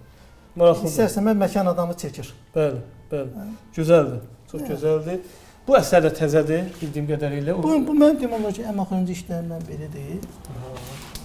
Burada da bunu mən pasiyədən işləmişəm. O pasiyədən işləyəndə belədir ki, o yağlı boydan kraskadan işləyəndə sən artıq ora nəyəsə vurursansa, çeyrək kis vurursan da, ötürücü üzə kis olur. Amma burada pasiyədə birbaşa öz barmağınla hiss edirsən də. Məsələn, burada o uzaqlıqda ağac, görürsən barmaqların bir yeri qalıb burada. Uzaqlıqda ağaclar, məsələn, o göy rəngdən açıq qara kimi qarşıdır. Barmaqlarla bir hiss edirsən ki, sən orada gəzirsən, o ağacların üstündədir, ağacları özünü orada yaradırsan, nağarsan. Ona görə burada perspektiva baxanda... Qayıq da yaxşı bir şey verib, belə. Qayıq artıq irəliyə çıxartmaqdan ötə hansısa bir predmet olmalı ki, o qarşılıq göstərsən də. Belə otluğa baxırsan, sakit həyat bu da. Sakitliyi göstərir. Sakitlikdir, bəli. Baxanda da, şəklə baxanda adam dincəlir. Ümumiyyətlə, sakitliklə baxanda, bütün bu əsərdə də var, bunda da var sakitlik. Bu biz getmişdik, Noxur gölə də. Bu Noxur göldə işləmişəm bununla. Orada etüd eləmişim. Noxur gölü biraz qara göldür də, su qaradır onun biraz. Yəni o... Bu da dalğalar verilir. Hə, bu dalğalardır, uzaqdan dağlar görünür. Çətindir bu dalğaları vermək, o bir yaxtecə küləyi vermək. Bu mənə niyə xoşuma gəldi? Bunun bu hissəsi göy yol oxşur. Deyibsən ki, göy yol. Oxşadı, hə. Həm də ki, çox sakitdir, həm də gördüm balıq nə qədərdir. Ay, quşların səsi, balıq, həm adama biraz... Bu da maraqlıdır, bax. Biz təbiət. Bunun Qəbələyə getmişdik. Qəbələdə bazar düzü, səhv eləmirəmsə bazar düzüdür. Orada bir şey kimi vardı. İndi mən hər dəfə gələndə etüd eləyirəm də bir olsa 2 saat yarım vaxtım olur. Yenə də nadir qarlar. O göy çaydır bu yer. Göy çay. Mən bir anlatıyorum. Bu məşhur bir əsər var ya, o Şişkinin ultra soslu Vindesu. onun Şam beşəsində. hə, onun o əsərin başqa formasıdır bu. Yox, indi orada o 2 dənə rəssamla işləyib, ayını sonra əlavə edib. Əlavə ediblər. Orada Şişkin ultra soslu Vindesu. Səhər-səhər Şam meşəsində işləyib. Orada ağac sınmış. Hə, ağac sınmış. Amma mən bunu baxmayın, insanlara baxmayaraq, yəni heyvanlar da həyatda öz təlimlərini keçirlər. Görürsən bu şeylərini, balalarına təlim keçir. Təhlükə gələn vaxtı, hə, ağaca cəhd dırmaşmağına. İndi burada bir mənə kimi kimsə əfəlsə, çıxmayıbdı. ya mənə kimi köhdüyü çıxmayıb doğru o. Fikirləşir ki, necə çıxacaq? Hər ki fikirləşir ki, mən nə edəcəm orada? Bu təlim də. Yəni heyvanlar da baxmıyor ki, heyvanlar. Onlar da özlərini sığortalamaqdan ötəri, təhlükədən sığortalamaqdan ötəri müəyyən təlimlər keçirlər. O təlimi əks elətdirir. Yenə qar görüntüsü və o əsərdir, bax, orada sakitçilik O var. da təxminən kürə oxuyan bir çaydır da. İşte o da axşam Çox gözəldir. günün batma Və vaxtıdır. bizim böyük Bu Süleyman bəstəkarımız Süleyman Ələsgərov. Bunu da bizə regiondan sifariş vermişlər ki, hansısa bir bəstəkarın şəkli olsun. Bunu da mən pasteldən işləmişəm. Bu da Çox gözəl. hə, bu da pasteldən işlənib. Burada pianino zat o qədər vaxtım olmadı. Onun sifətin kolorda biraz salmaq lazım idi. Ona vaxt olmadı, amma burada əldir, nə bilim, burada pianinodur, yazılar zətdə, bu pianinonun öz zadı maraqlanırdı. Hə. maraqlanır. O əsər var Şuşada çəkilib deyəsən. Yox, o Şuşa çəkilmirdi. Mən onu internetdə görmüşdüm. Onu biraz Şuşaya oxşatdım mən də. O bizim Şuşanın sal qayasına oxşuyur. Bizdə belə Bənzərdir, bəli. Hə, biz bağlı məkanda olduğuna görə açıq məkana çıxan vaxt belə nəsə sevinirik də, özümüzü nətə azad hiss edirik də. O Şuşaya da oxşuyur onun sal qayasına. O bir növ azadlığı tərənnüm etdirir, vətəni tərənnüm etdirir də. Bəli, gözəldir o əsərdir. Canın rahat olur, deyəndə baxanda ona uzaqlığı görürsən. Bəli, bəli. Yuxarıda isə sizin özünüzü çəkiblər. Siz də özünüzü çəkirsiniz. Hə, o uşaqlar mənə foto çəkmişdilər telefonla. O noxur göndər. Bax bu şəkili çəkən vaxt çəkiblər onu. Bu şəkil işləyirdi. O vaxt o işləmişdi. Maraqlı. Ondan sonra mən gəlib akvarellə işlədim. O akvareldir. Burada da əsərlər var, dostlar, qar şəkilləri. O bax o çınar var. O bizdə indi Mədəniyyət evinin qarşısındadır. Onun bir budağını kəsiblər. Orada yazıda 97-ci ildə etüd eləmişəm onu. Hə. 97-ci ildə etüd eləmişəm. O bir tərəfdə o keçmiş şəhər sovetinin binası var. Onu sökdülər. Müəllimlər evzad vardı. Onlar sökdülər. Bu da yaxşıdır. Ha, bu bizdə bu mən internetdə görmüşdüm fotonu. Bu akvareldir. Evet, mənim özümə xoşum gəldi. Burada bu yol gedib biraz qeyri-müəyyənlik var da. Bəli. Bu qeyri-müəyyənlik insan həyatında böyük rol oynayır. Məsələn, birdən elə bir hadisə başına gəlir ki, bilmirsən də sabah nə olacaq.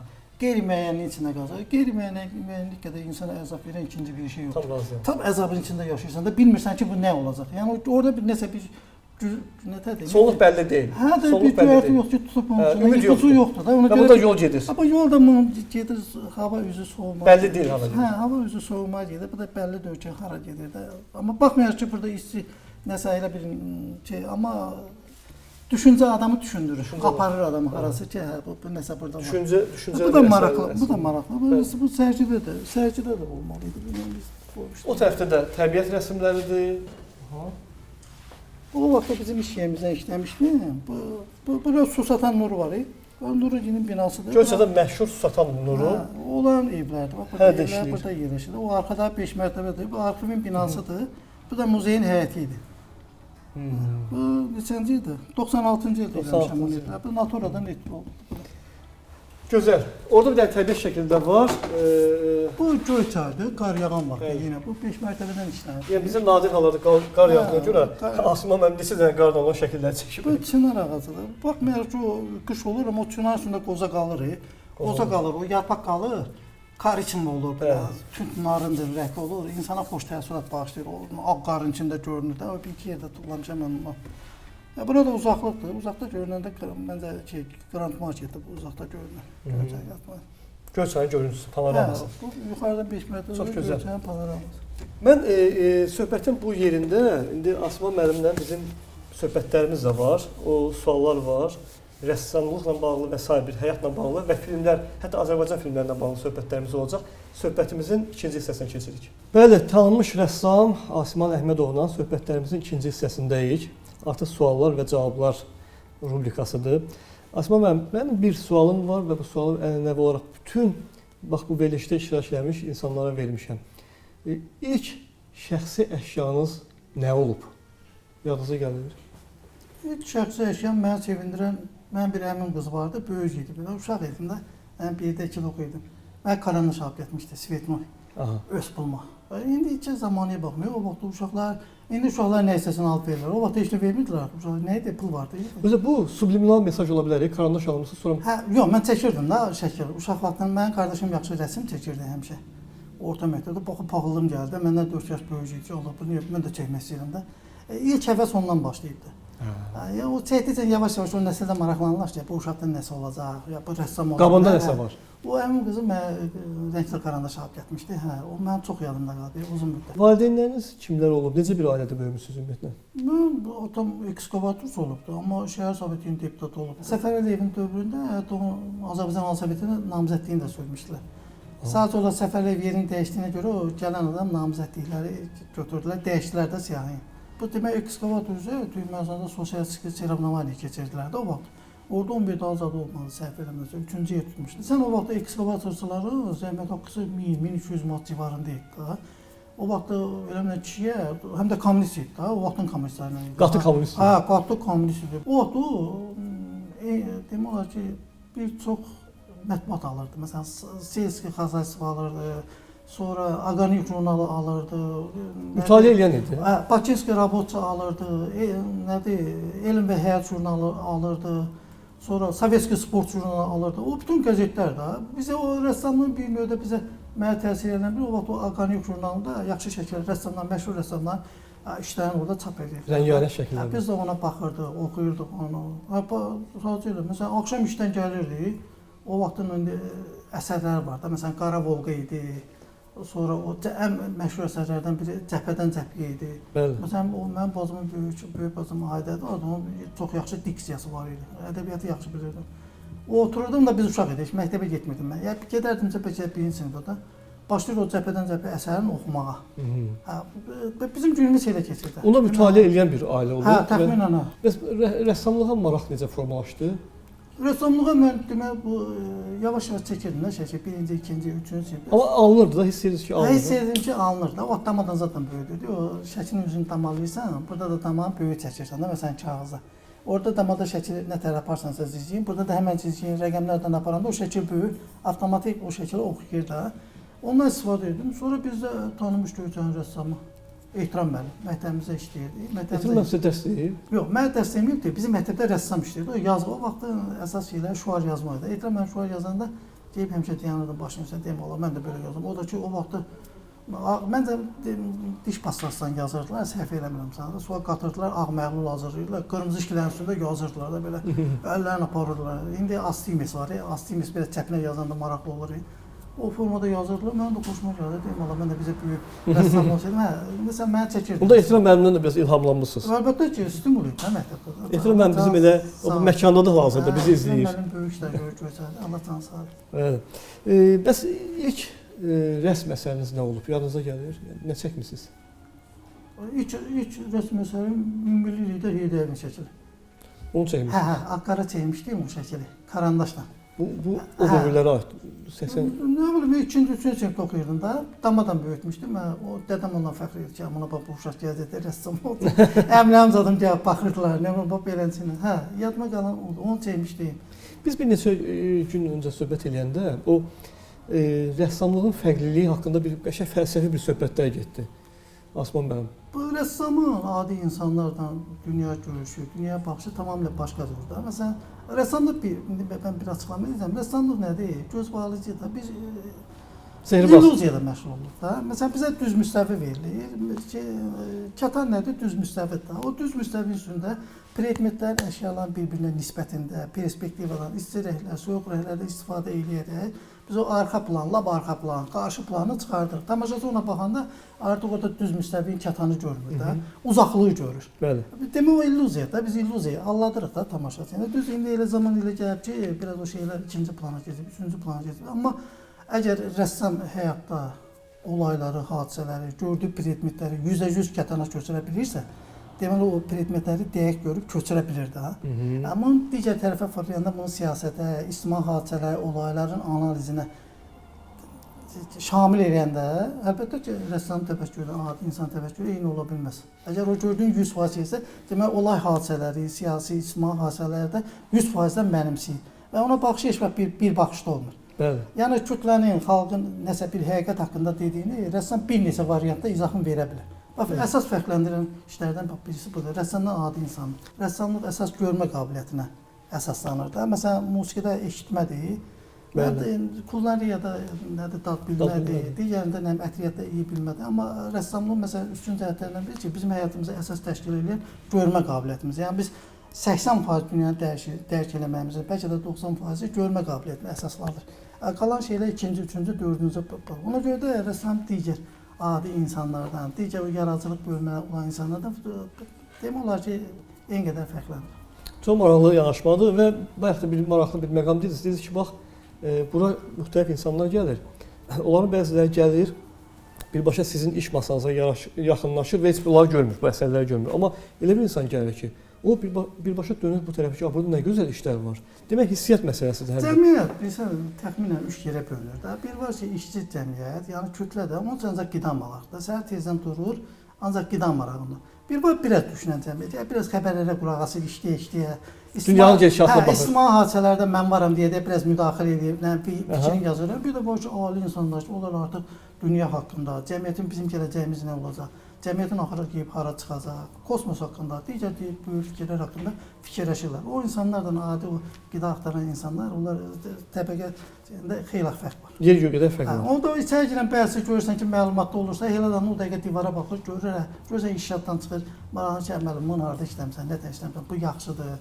Yəni belə nəsə diskussiya eləyirsən, amma bu da rəssam üçün yaxşıdır da, hə? İlham verir. Əlbəttə ki, maraqlananda yaxşı olur. Ki sənin ruhunu duyan adam var. Ya da cəmiyyətdə sən kimləsə dialoqda olmuşsan, bizdə bir də ehtiram müəllim var, onu da tapamıram. Diskussiya olmasa mən deyirəm ki, mən çəkmişəm şəkillər yaxşıdır. Özüm bilirəm də yaxşıdır. Amma karakter gələn mütəxəssislərə lazımdır. O da fikir var. Mütəxəssis professional da. İndi biz həvəskar rəssam da. İndi mən özümə çıxıram, həvəskar. Mən indi professional rəssam deyirəm. Rəsm əsərləri var ki, nezvesini altına yazıb. Yəni avtoru bilinmir. Amma tarixdə, incəsənətdə yaşayıb. Belə şeylər də var. Bəli. Hər halda diskussiya olsa yaxşı olur. Ən çətin çəkdiyiniz mövzu, portret hansı olub? Bizə indi mən görürsən, arada portret sifariş verirlər də. 120 manata, 150 manata, elə vaxtda 300 manata. Mən məsələn bir şey deyim ki, məsələn Azərbaycanda məsələn Heydər Əliyev, Billi Heydərin ən böyük portretini mən işləmişəm. O vaxtda çap aparatı olmadığına görə o işlər bizim rayonumuzda çox idi. Hansısa bir 7-8 böyük portret işləmişəm mən. 4 metr, 5 metr, 10 milyon portretlərdən biri. İlk əsərə başlamazdan öncə ilk addım nə olub? Bilirsən, ilk addım budur ki, sənə bir şəkil sifariş verirlərsə və ya sən özün bir etüd geyərsənsə, insanda belə qeyri-müəyyənlik var da. Ki, məsələn, sənin üçün bir iş aydın olanda, məsələn, portretə baxırsan, indi o vaxtlar kompüter yox idi. İndi məsələn, biz portret işləyən vaxtda biz onu tullayırıq Photoshop-a, məsələn, şəxsən mən özüm. Onu kompüterdə bir neçə dəfə, yəni indiki müasir texnikanın rəssama indi minusları da var, plusları da var. Plus cəhəti odur ki, sən o portreti tullayırsan kompüterə, Photoshop-a, o fotonu irəyə çəkirsən, arxaya çəkirsən, o məsələn oynadırsan da. Adi bir şəkildən nəyəsə koprovka eləyəndə, üzün köçürəndə də, o üzün köçürən vaxtda axı sən gördüyün qədər görürsən də, o fotonun arxasını böyütmə imkanın yoxdur da, elədir. Amma sən o kompüterdə istənilən qədər özünü çəkə bilirsən, tərtəmiz hər şey sənə aydın olur.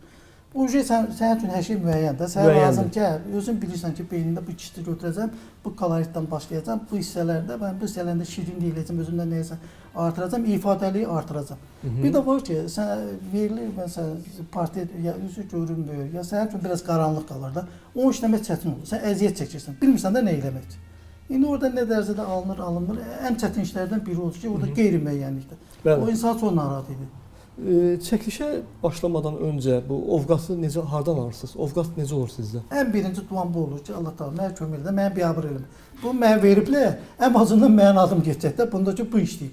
Hə, bu işin məsuliyyəti mənim boynumdadır. Hə də, yəni mən burada bir də nüansa çıxmışdım. O qədim o Yunanlarda Veneranın adını heykəl işləyənlər vardı. Məsələn, mən bir vaxt şeydə oxumuşam, səhv eləmirəmsə o Schelling filosoflar, Alman filosofu. O məsələn qədim Yunanlar da məsələn 3 milyon bundan əvvəl texnologiyanın olmadığı bir vaxtda bu Veneranın heykəlini də insan əzalarının dəqiqliklə sifəti ifadəsi necə ola bilər ki, dəqiq o vaxtı o başlayır onu orada izahını eləmək ki, o vaxtda Yunan insanlarda məsələn Yunanların sonsuzluğa münasibəti, bizdə məsələn sonsuzluq nətərdir? Gəlib harsa qaranlıqda, xaosda itib bitir daha, bilmirik nədir. Bizə aydındır. Amma Yunan üçün sonsuzluq aydındır. O məsələn şarı götürürdü kürə. Kürəyin ya başlanğıcı var, ya da axırı var. Sonsuzdur da. Bəli. Qədim Yunan insanları özünə inamı daha çox idi. Çünki o vaxtda xristianlıq yox idi. Yunan insanının özünə, insan daha çox özünə, və Tanrıdan çox daha özünə inanırdı. Və o inamı gətirib o böyük bir əsərə yaratmağa gətirib ona çıxardır da. Özünə o qədər inanır ki, mən bunu eləyəcəm və eləyir. Tədricən o dinlər başlayanda deyir o şeydir, birinci dəfə deyir, qul deyir, qullardan həmişə mərhəmət istəyir ki, mənə yazığı gəlsin. Qulun deyir birinci dəfə qulların birinci dəfə qula göstərdiyi mərhəmət, yazıqlıq xristianlığa deyir açılan ilkin cığır idi. Artıq biz öz mənimizdən, özümüzün inamını qırağa qoyub hansısa tanımadığımız, gözə görünməz, hansısa böyük bir varlıq haqqında da onun deməli ona sitayiş eləməyə başlayırıq da, özümüzdən arınırıq. O qədim Yunan fəlsəfəsini, o vaxt elə təşəkkür tapmasını, qədim Yunan rəssamlarının, heykəltaraşlarının o incəsənət aləmində qoyduqları o imzalar var. O özünə inamla əlaqələndir. O filosof yəni böyük iddialı olmalı, amma bir həqiqət də var onun. Rəsm çəkərkən musiqi, deyək ki, emosiyalar, mühit, bunun nə qədər əhəmiyyəti var? Musiqi dinləyirsinizmi? Bir növ insanı yayındırır da. Diqqəti yayındırır. Hə, sən konsantrə ola bilirsən. Necə o bizim qədim məsələn Bakı kəndlərində heç nə yox, bir 50-60 il bundan əvvəl. Heç vaxt o yemək mağarada, musiqi mağarı yan-yana qurulurdu. Burada yemək yeyirdi cəmaət. Keçib orada sakitcə musiqiyə qulaq asırdı. Çünki sən o yemək yeyən vaxtı musiqini dinləyə bilmirsən. İki qida eyni. Sən də bu rəssam olan vaxtı, işləyən vaxtı o musiqidə nəsə ola bilər ki, o musiqinin hansısa bir şey sənin çəkdiyindən daha çox ifadəli ola bilər. Sən o tərəfə meyləndirə bilər. Sən yayına bilərsən, obyektdən yayına bilərsən.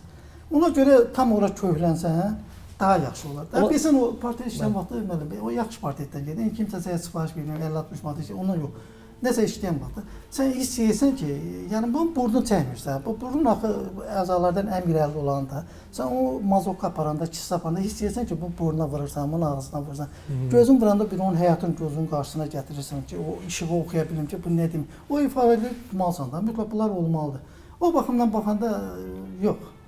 Ancaq elə özündə olsan daha yaxşı olur. Çəkdiyiniz əsərlərdə gizli mesajlar olurmu? Yəni bu sizə aid olsun, yoxsa necə? O gizli məqamlar, məsələn, mən bir şey deyim də, o biraz estetikadan bağlıdır. Məsələn, indi tarix boyu, məsələn, estetikanın bir var sənətşünaslıq. Sənətşünaslıq, məsələn, sən hansısa bir əsəri yaradırsansa, sənətkar. Mütəxəssis ona qiymət verəndə sənətşünaslıqdan verir. Orada komponovkanı, kompozisiyanı, rəssalarını, nə bilim, bir koloriti, düzgün, figuranın düzgün. Məncə Surikov hansısa bir yazıçının şəklini çəkibdi, o vaxtı belə tam kimi yerdə çəkibdi. Sonradan onun deyiblər ki, o tənqidçilər deyiblər ki, bütçə epizodursa damdan hündür olacaq. Mümkün olan bir şey deyil də. Məsələn, onu elə tənqid elə. Amma estetik baxımdan baxanda ola bilər ki, sən ondan aldığın estetik zövq heç o şəkildən əlaqədar olmasın. Orada hansısa bir ştrik, hansısa bir məna kəsb edən bir işıq kölgə olsun, sən ondan ala bilərsən. Heç onun bəlkə də əsərin mahiyyətinə dəlaləti yoxdur. Rəsm çəkmək üçün sizin üçün qapalı şərait yaxşıdır, yoxsa təbiətə çıxmaq? Təbiətə, etuda gedəndə əlbəttə ki, etudda maraqlı olur da. Sən təbiətlə üzbəüz durursan, sən təsəvvür edirsən ki, təbiətlə boydadırsan da, boydasan da. İmkanlar daha çoxdur da. Təbiətdə çağlar çoxdur. Sən onu görməlisən. Məsələn, mən etuda gedən vaxtı, vaxtım olan vaxtda, gedəndə, düşəndə də, məsələn, çatan kimi o dəqiqə etudunu açıb işləmirəm də. Bir o məkanı gəzib baxıram. Orada maraqlı bir məkanı, özüm üçün bir kompozisiyan ki, bunun işləmək olar, olmaz. Məsələn, elə bir iş var ki, orada çox çətin. Məsələn, sən akvarel sulu boya işləyirsənsə, sulu boyada məsələn məsləhət belədir ki, tünd predmetlər irəli olsun, açıqlıq arxada olsun. Çünki sulu boyada açıq rəngin üstündən tünd vurmaq asandır. Tünd rəngin üstündən açıq rəng vurmaq olmur. Bu biraz işi gəlizləşdirir də. Ona görə də bu çıxanda sən əvvəlcədən yerin götürürsən ki, mənim üçün bu necə rahat olacaq və orada görürsən də birinci plan, ikinci plan, üçüncü plan. Yəni o qeyri-müəyyənlikdən müəyyənliyə keçsən ki, mən burada nə edəcəm? Bəli. Bir dənə qalır kətanı götürüb, ikisi ora qoymaq, işləmək. İndi çöldə işləyən vaxtda çölün problemlər var da. İndi orada cəmaət gəlib maraqlanır. İşlədiyin yerdə suallar verirlər sənə. Diqqətinizi dağıda bilərlər. Hə, diqqəti o biraz. Yaxşı olar ki, sakit məkanda olsan daha yaxşı. Ən çox sevdiyiniz rəng hansı rəngdir? Bu rəng mütləq bir şeydir. Ümumiyyətlə rəng anlayışı biz yəni gün işində rəngi görürük də. Rəngin özünün hələ həyatda olub olmaması biraz sual altında. Məsələn, qaranlıqda biz heç nə görmürük. Hə? Bəli. Rənglər hara yola çıxdı? Yola çıxdılar. Bizim o gün işığı verdi, yaşıl rəngi, həm sarı rəngi. Həm hər halda yaşıl rəng məsləhətdir. Yaşıl rəng həyatın rəmzidir. İnsanın gözünə rahatlıq gətirir. Bəs rəsmləriniz deməli sizin haqqınızda nə deyir?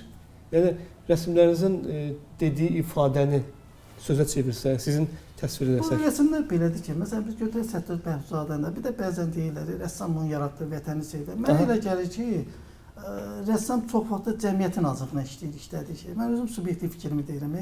Məsələn, nəsə bir cəmiyyətdən narazılıq olur, kimsə bunun xətrinə deyir, nə bilim, bu özün sübut eləməkdən ötəri şəkil işləyən vaxtda da orada artıq güc qoyur o şəkilə ki, yəni öz mənliyini təsdiqləməkdən ötəri ki, yəni mən də varam da, nə olsun ki, sən məni qiymətləndirmirsən, ya da mənim xətrimizə dəydi, ya da ola bilər ki, sən biraz yuxarı kateqoriyanın adamsan, bizi sıxışdırırsan. Mən məsələn Səttarın işlərinə baxanda adətən onlara fikirləşirəm. Mən özüm də harca bir işləyəndə çox vaxt cəmiyyətin açığını işlədim. Ki, mən bunu elədim. Bu gərginlik sizə... Hətta bu yaradıcılıq var da, sən istəyirsən ki, bunu eləyəsən də, başa düşdüyüm. O sevmə nə vaxt sevirsən? Özü sən onu yaradıb çağırdırsan, sənə qiymət verirlər, tərifləyirsən, nə, onda başlayırsan, biraz sevmə. Amma əsas o, məsələn, mən səhv eləmirəm, Freyddə də o passazaniya. O mədəniyyət, o yaradıcılıq nə vaxt doğur ki, o gərginləşir, o quraq təsir gərginləşəndən sonra sən onun ki, sublime eləməlisən də, həyata keçirməlisən nəsə də. Artıq sən o sublime eləyib, nəsə yaradıcılıqla məşğul olmuşsan, ya da sən nervoz halına çatır, görürsən bir adam durduğu yerdə patlayır, düz onu fikirləşir ki, bu dəli olur, nə olur buna? O yığılıb altda qalıbdır, o yaradıcılıqla məşğul olmadığına görə sublime eləyə bilmir. O da yaxşı bir əsər ortaya çıxa bilər də. Əlbəttə ki. O partlayışda yaxşı bir əsər ortaya çıxır. Yığılır orada mı? Bir əsər üzərində orta hesabla nə qədər vaxt gedir? Məsələn, etüddə bilsən, orada zaman söhbət var da. Axı yer kürəsi fırlanır, günəş batır, nə bilim. Sən maksimum saat yarıma öz işini görməlisən. Sonra detalları qoymaq asandır. Amma sən o kolorit zadı 1 saat 20 dəqiqədə maksimum. Sən mütləq orada otuzdurmalısan onun yerinə. Sonra özün orada nələrsə əlavə edə bilərsən. Axı bu günəşin işıq gölgə dəyişir. İşıq gölgə dəyişirsə kolorit də dəyişir də. Məkanın koloriti dəyişir. Ona görə tez elə. Amma portretdə sakit oturub işləyirsən də. İnsanlarda sənətin baxışını nə dəyişməlidir sizcə? Bu bizdə belədir ki, indi bu texnologiya inkişaf edir. Məsələn, baxış belədir ki, məsələn mən bir stat gətirməsiyəm, məsələn biz musiqidən. Məsələn Rəşid Beytov Lalələr mahnısını oxuyub da, elə deyil. Rəşid Beytovun Lalələr mahnısı məsələn Türkiyədə çox xoşlanır. Doğrudan da belə ritmik mahnı insanı aparır harasa. Şən mahnıdır. Hə. Həm də mövzu da genişdir. Demək bir var ki, biz radiodan qulaq asırıq, Rəşid Beytov radioda musiqinin səsinə xoşumuza gəlir. Amma mən bir digər kadr bəlkə də siz də görmüsünüz, o Gəncəyə gedən vaxtı düşür Laləydə, Laləliyi sığallaya oxuyur. Toxunur əlinə. Burada bilsən, baxış nöqtəsi üzrə ayrılırlar. Bir var ki, biz eşitmə, lamisə üzrümüz ondan eşitmədən, radiodan eşidirik. Artıq ikinci kadrda biz həm eşidirik, həm də görürük. İndi burada o əsl incəsənət əsərində, burada onun estetik dəyərini, əsl sənət şurası dəyərini aydınlaşdırmaq lazım ki, yəni bizim lamisə üzvümüzün biri orada iştirak edəndə daha çox dəyərlidir və ya da yox, bir neçəsi orada iştirak edəndə vaxt gələcək bunlar deməli bizim o hansısa bir işdə məsələn o Charles Chaplin çəkdiyi filmlər var, səssiz filmlər. O səssiz filmlərə etiraz edib. Yəni görməyə arxalanıb da o dəlalət edir. Amma sonradan səssiz filmdə sən eşidirsən də. Bu indi o sənətin qüdrətini artırır, azaldır. Vaxt gələcək insanların o lamisə üzvünün, bax bu sözü mən deyirəm də təxmin. Bir neçə illərdən sonra bu texnikanın inkişafında insanların hansısa bir sənətə qiymətləndirməsini, dəyərlənməsində o lamisə üzvlərinin hansı faizdən orada iştirak eləməsini hesablamaq mümkün olacaq. Məsələn, görmə qabiliyyətindən görüb dəyəndirmə 80%, eşitmədən 20%. Və Bəli. yaxud da ki, bəlkə elə incəsənət əsəri o vaxt yaxşı əsər sayır ki, olan sözlərdən bir neçəsi orada iştirak eləyir. Bəli. Orada iştirak eləyir və oransını sabitliyorlar. Bəlkə də elə incəsənət əsəri o da bizdə bir mahnı var. O Sənsən mahnısı da elə bir ali gecə sərin külək çöl çəmən, dörd tərəfimiz ətir saçan yasəməndir. Adi bir sözlərdir, amma sən təsəvvür edirsən o gözün qarşısına aylı gecə ayı təsəvvür edirsən. Nə qədər mənzərə gəlir. Bu harsa aprel ayının ortalarında deyir çöl çəmən, o çəmən təzə vaxtı dip çıxan vaxtlardır. Yaşıllıq. Dörd tərəfimiz deyir ətir saçan yasəmənin açımında. Burada görmə, sonra o çəmənlik, bir yandan o külək olur da aprel aylarında. O sərin külək hamısını hiss edir də onlar. Gör nə gözəl ideal surət olar təzə. Amma bütün bu qavrayışlardan sonra deməli bu görməni, təqdimatı yüksək bir səviyyədə səyah tamaşaçıya verir hamısını. Verdiyi halda birdən-birə hamısını bunların qarşısına etiraz edir. O sevdiyi qıza deyir ki, ancaq deyir məni heyranlara qərq eləyən sən. Bir Yenə neçə gəlir qızın üzərinə. təsdiqləyir. Yəni o bütün o incəsənət əsərlərində o görmə, bilmə, orada hissiyat, o küləyə zad da hiss eləmir orada. Bəli. Onların hamısına etiraz edir. Hansı budur ki, hamısı kulminasiya nöqtəsində bizə informasiyanı ötürür. Amma sönmə qanda onların hamısına imtina edir, qızı seçir. Estetiklik nə buydu? Sadə bəlkə də dünya şeirləri içərisində biz onu məsələn adi şeir yazırıq. Biz ona çox fikir verməmişdik. Bilməm valla, indi kimsə izah edə bilməyib də. Mən inanmıram ki, özümün subyektiv fikrim. Bəli. Ne çamandır, ne çiçektir, ne çamandır, ne çiçektir. Sen, ay gülüm sen, yar sen. Yox, çox maraqlıdır bu əslində. Hər adam belə yanaşmır, hər rəssam belə yanaşmır. Məsələn, bir məşhur rəssamla dünya şöhrətli görüşmək imkanınız olsaydı, ya o adam həyatda ola da bilər, olmaya da bilər. Kim ola bilərdi və ya kimlər ola bilərdi? Mən üstünlüyü öz rəssamlarımıza verərəm. Məsələn, Səttar Bəyzadə ilə görüşmək istəyirəm. Çünki Səttar Bəyzadə ömür boyu çöldə gəzib, real təbiətlə üzbəyiz olub. Elə ehtiram mənim də onun adını çəkdim. Çünki biz indi bəzən baxırıq, məsələn, Rus rəssamlarına, məsələn, Repin, Surikov, nə bilim, bir film var olardı. Amma bizim rəssam fərqi o, əsas 60-70-ci illərin rəssamlarından söhbət edirik. Əsas onlarda bizim fərqimiz nədir? Məsələn, o bölgələrdə rənglər soyuqdur. Amma Azərbaycan rəssamlarının işlərində rənglər istidir, qırmızı, sarı, göy, isti rənglərdən çox istifadə edir. Yəni həyatı daha çox tərənnüm. Baxmayaq ki, Rus rəssamı məsələn çəkib nəyəsə təbiəti vardır. Amma onlar baxsan soyuqluq var. Amma bizim məsələn Böyükəlan Müjdə, Mikayıl Abdullayev, Səttarın özünün işləri. O Səttarın bir işi var, Kəpəzin göz yaşlarıdır. O vaxt onun haqqında oxumuşdum. O nədir? Axşam vaxtı gec saat 3-də Arif Mərkəbət dost oldu. Zəng deyib ki, mən gedib Kəpəz çevirəm. Kimsə xətrimdə deyil, indi onu. Küsəyən ol bax. Kimsə indi xətrimdə deyil, gec saat 3-də deyir ki, mənim ürəyim partlayır, mən getməm Kəpəz çevirməliyəm. Abdülqabı fikirləşir, mənim işim gücüm. Mağarsın deyir, maşını var da. Oturub onun maşına gedib Kəpəzdə, indi orada qalıb dilxor olub çəkəməmişlər ki, bunu mən nağarım, bu da istəyirəm ki, bu dağı da salım.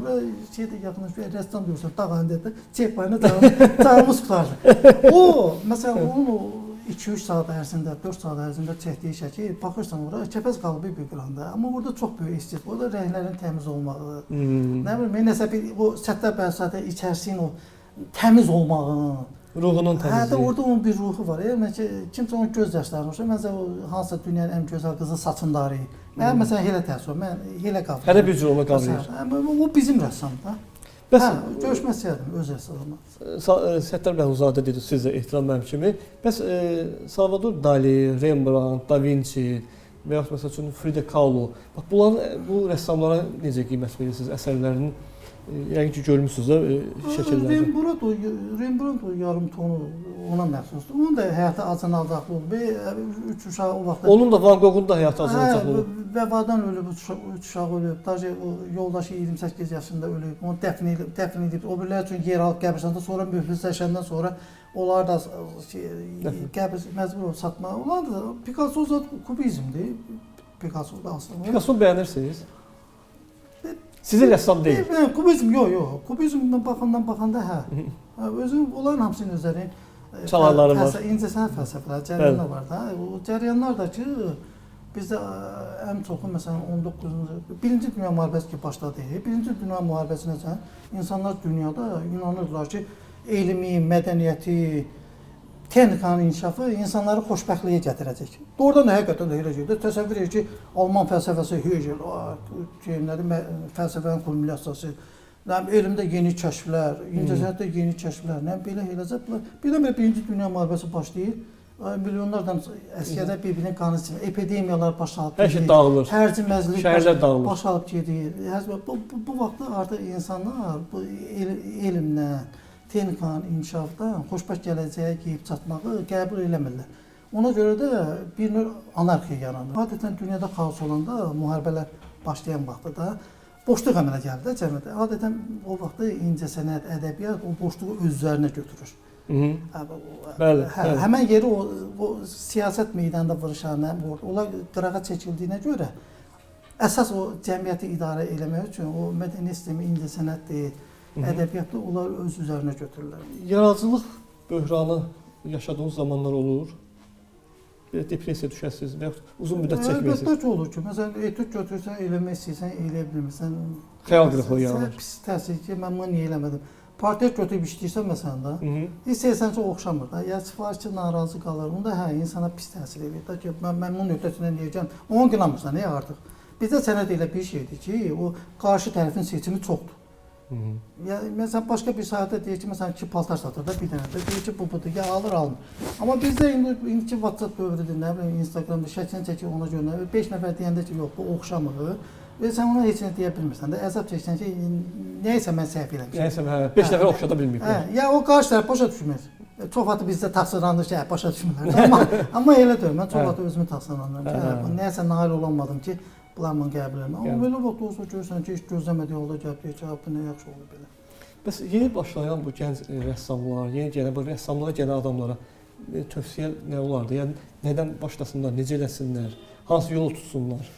Klassik üslubu qoruyub saxlamaq lazımdır. Qoruyub saxlamaq. Mütləq, hə. Çünki o akademik stil başlanğıcda biz bunu bilməliyik də.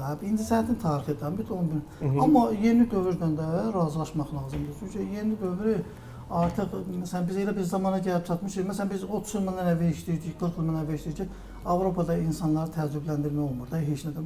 Şəxsən mənim özümdə cavan idim. Mənə görə ki, nə tezdə yəni təəccübləndirmə olmur da. İndi biz özümüz gəlib bu yerə çatmışıq. Artıq şəkildə, musiqidə insanları təəccübləndirmə olmur. Görürsən deyirlər kitab oxuyan yoxdur. Niyə? Hamı deyir kitab oxuyan yoxdur. Cəmaatı şeylər də günahlandırılır. Amma məsələ elə deyil. İndi biz elə bir zamanədə yaşayırıq ki, sürət dövrüdür. Hə, sürət dövrüdür. Sən bir kitab yazırsan, hansısa bir ideologiya mənə orada aşılamaq istəyirsən də. O ideologiya aparan orada ki, personajlar var, o tiplər. Onlar ona köməkçi də, pillə-pillə köməkli mənə aşırırsan da. Mən oxumaqdan ötəri 3 gün ya 2 gün vaxtım gedir. Amma o ideyanı çox bir asanlıqla mən kompüterdə mən istəyə bilərəm. Çox bir asanlıqla da. Mən əsas orada ideyanı götürməliyəm də. Orada mənə personajlar o qədər də maraqlı deyil axı mənim üçün. Bunu bilsən ədəbiyyatda qəbul etmək. Bu bir. Sonra ədəbiyyat o vaxtda necə idi ki, ədəbiyyat, incəsənət, rəssamlıq, məsələn, qədimdə kino özü də köhnə də 100 il bundan, 80 bundan əvvəl kino əsas informasiyanı, dünyada baş verən hadisələri, ya bizim gələcəyimiz haqqında hadisələri cəmiyyətə ötürmək idi, hə? Bəli. İndi sən təsəvvür et ki, bu kompüter dövrüdür. Bir kitabın, bir rəssam, məsələn mən şəkil çəkirdim, nəyəsə bunu izah eləməkdə orada bir an mən şəkil çəkməliyəm, tamaşaçı gəlməlidir, oradan necə götürməlidir. Hansı bu ki, bunun kompüterdir. Süni intellekt var. YouTube vasitəsilə və digər vasitəsilə sadə konkret ifadələrdən yerinə yetirmək. Bax bu çox bu incəsənətin qarşısında dayanan böyük problemlərdən biridir. O bilsən indi nədir o süni intellekt dövrüdür də. Elə çəkir ki, heç bilmirsən bu şəkil rəssam çəkib. Cəmiyyətdən başqa axı biz indi elə eləməliyik ki, yəni onunla yaxlaşa bilək. Məsələn mən bir dəqiqə dünyadan çox paxıllıq elədim. Çaspitid nədir o? Oturub baxım şəkili ötürürəm ona, özüm düzləyib Photoshopdan zaten başım çıxır da. Bir sifariş verəndə verirəm, mən 3-4 formasını verir, ürəyimdə məəttəl qalıram ki, sən nə deyim mən özüm heç olmasa paxıllıq edirəm da. Elə mən 4-5 dəqiqə ərzində sənə bir neçə variant verir. Məsələn, sənə bir şəkil gətiriblər, yanında 3-dür, deyir uşağı sil buradan. Amma sən Photoshopda silməkdən ötə, sən eyni qədər vaxt amma çatdı verirsən, verirsən deyirsən xoşuma gəlmir, bunun fonunu deyil. Onu da səhv edir. Yəni saniyə keçməmiş eləyir. İndi bizim bu cəmaatı günahlandırmaq lazımdır. İndi bizdə o dünyanı idarə edənlər o deyir, mən də varam, nəsə sözümü demir. Onlar incəsənətdə də, ədəbiyyatda da, yəni sən elə bir şeylər ortaya qoymalısan ki, onları mütləq üstələməlisən. Yəni dedim oturum mən 5 ay bir dənə kitab yazım, orada nəsə deyirsən, o bu gün cəmiyyət, əgər sən mənə verdiyin ideya bu gün cəmiyyətdə işləmirsə, Onu mən niyə baxmalıyam? Məsələn, o Leninin o vaxt indi Lenini bəyənmirdilər də. Lenin deyirdi ki, hər hansı bir ideyada gerçəklik müstəvisində gerçəkləşmirsə, həyata keçmirsə, o boş ideyadır.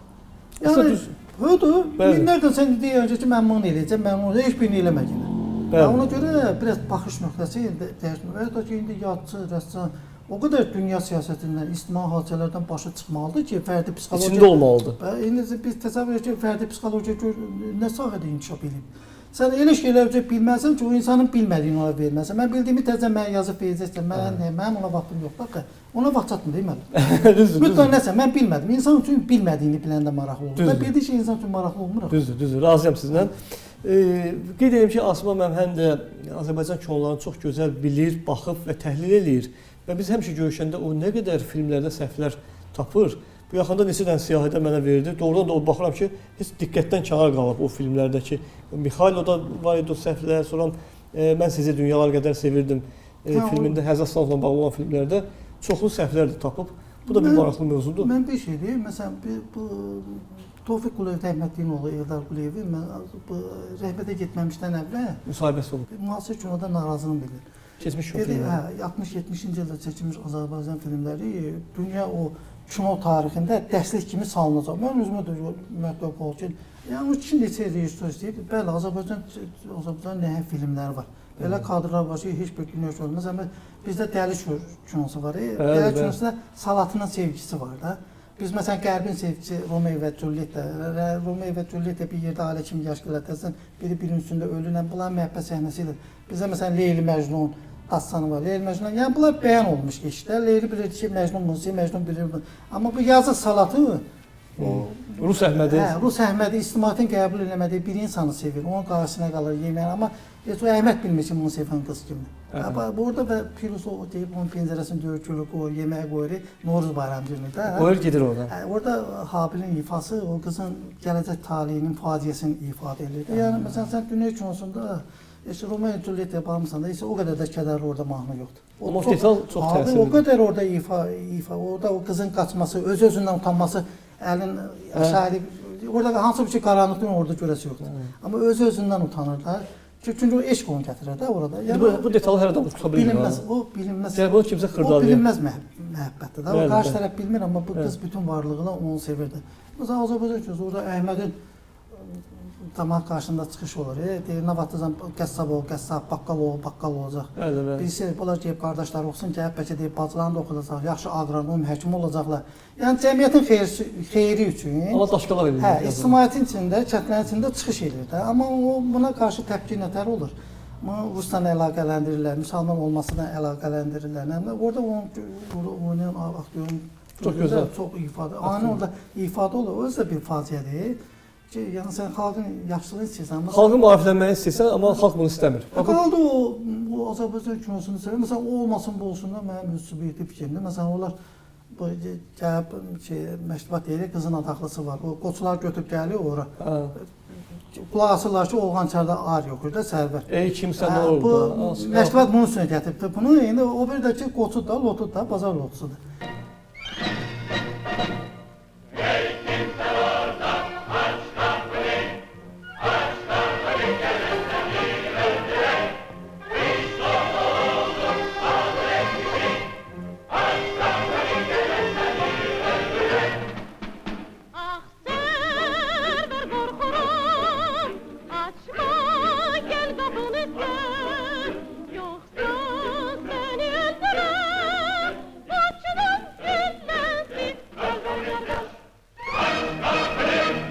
Qiymət artırmaqdan ötəri deyir ki, məktubat deyir, qızsa deyir, qiymət artırır da.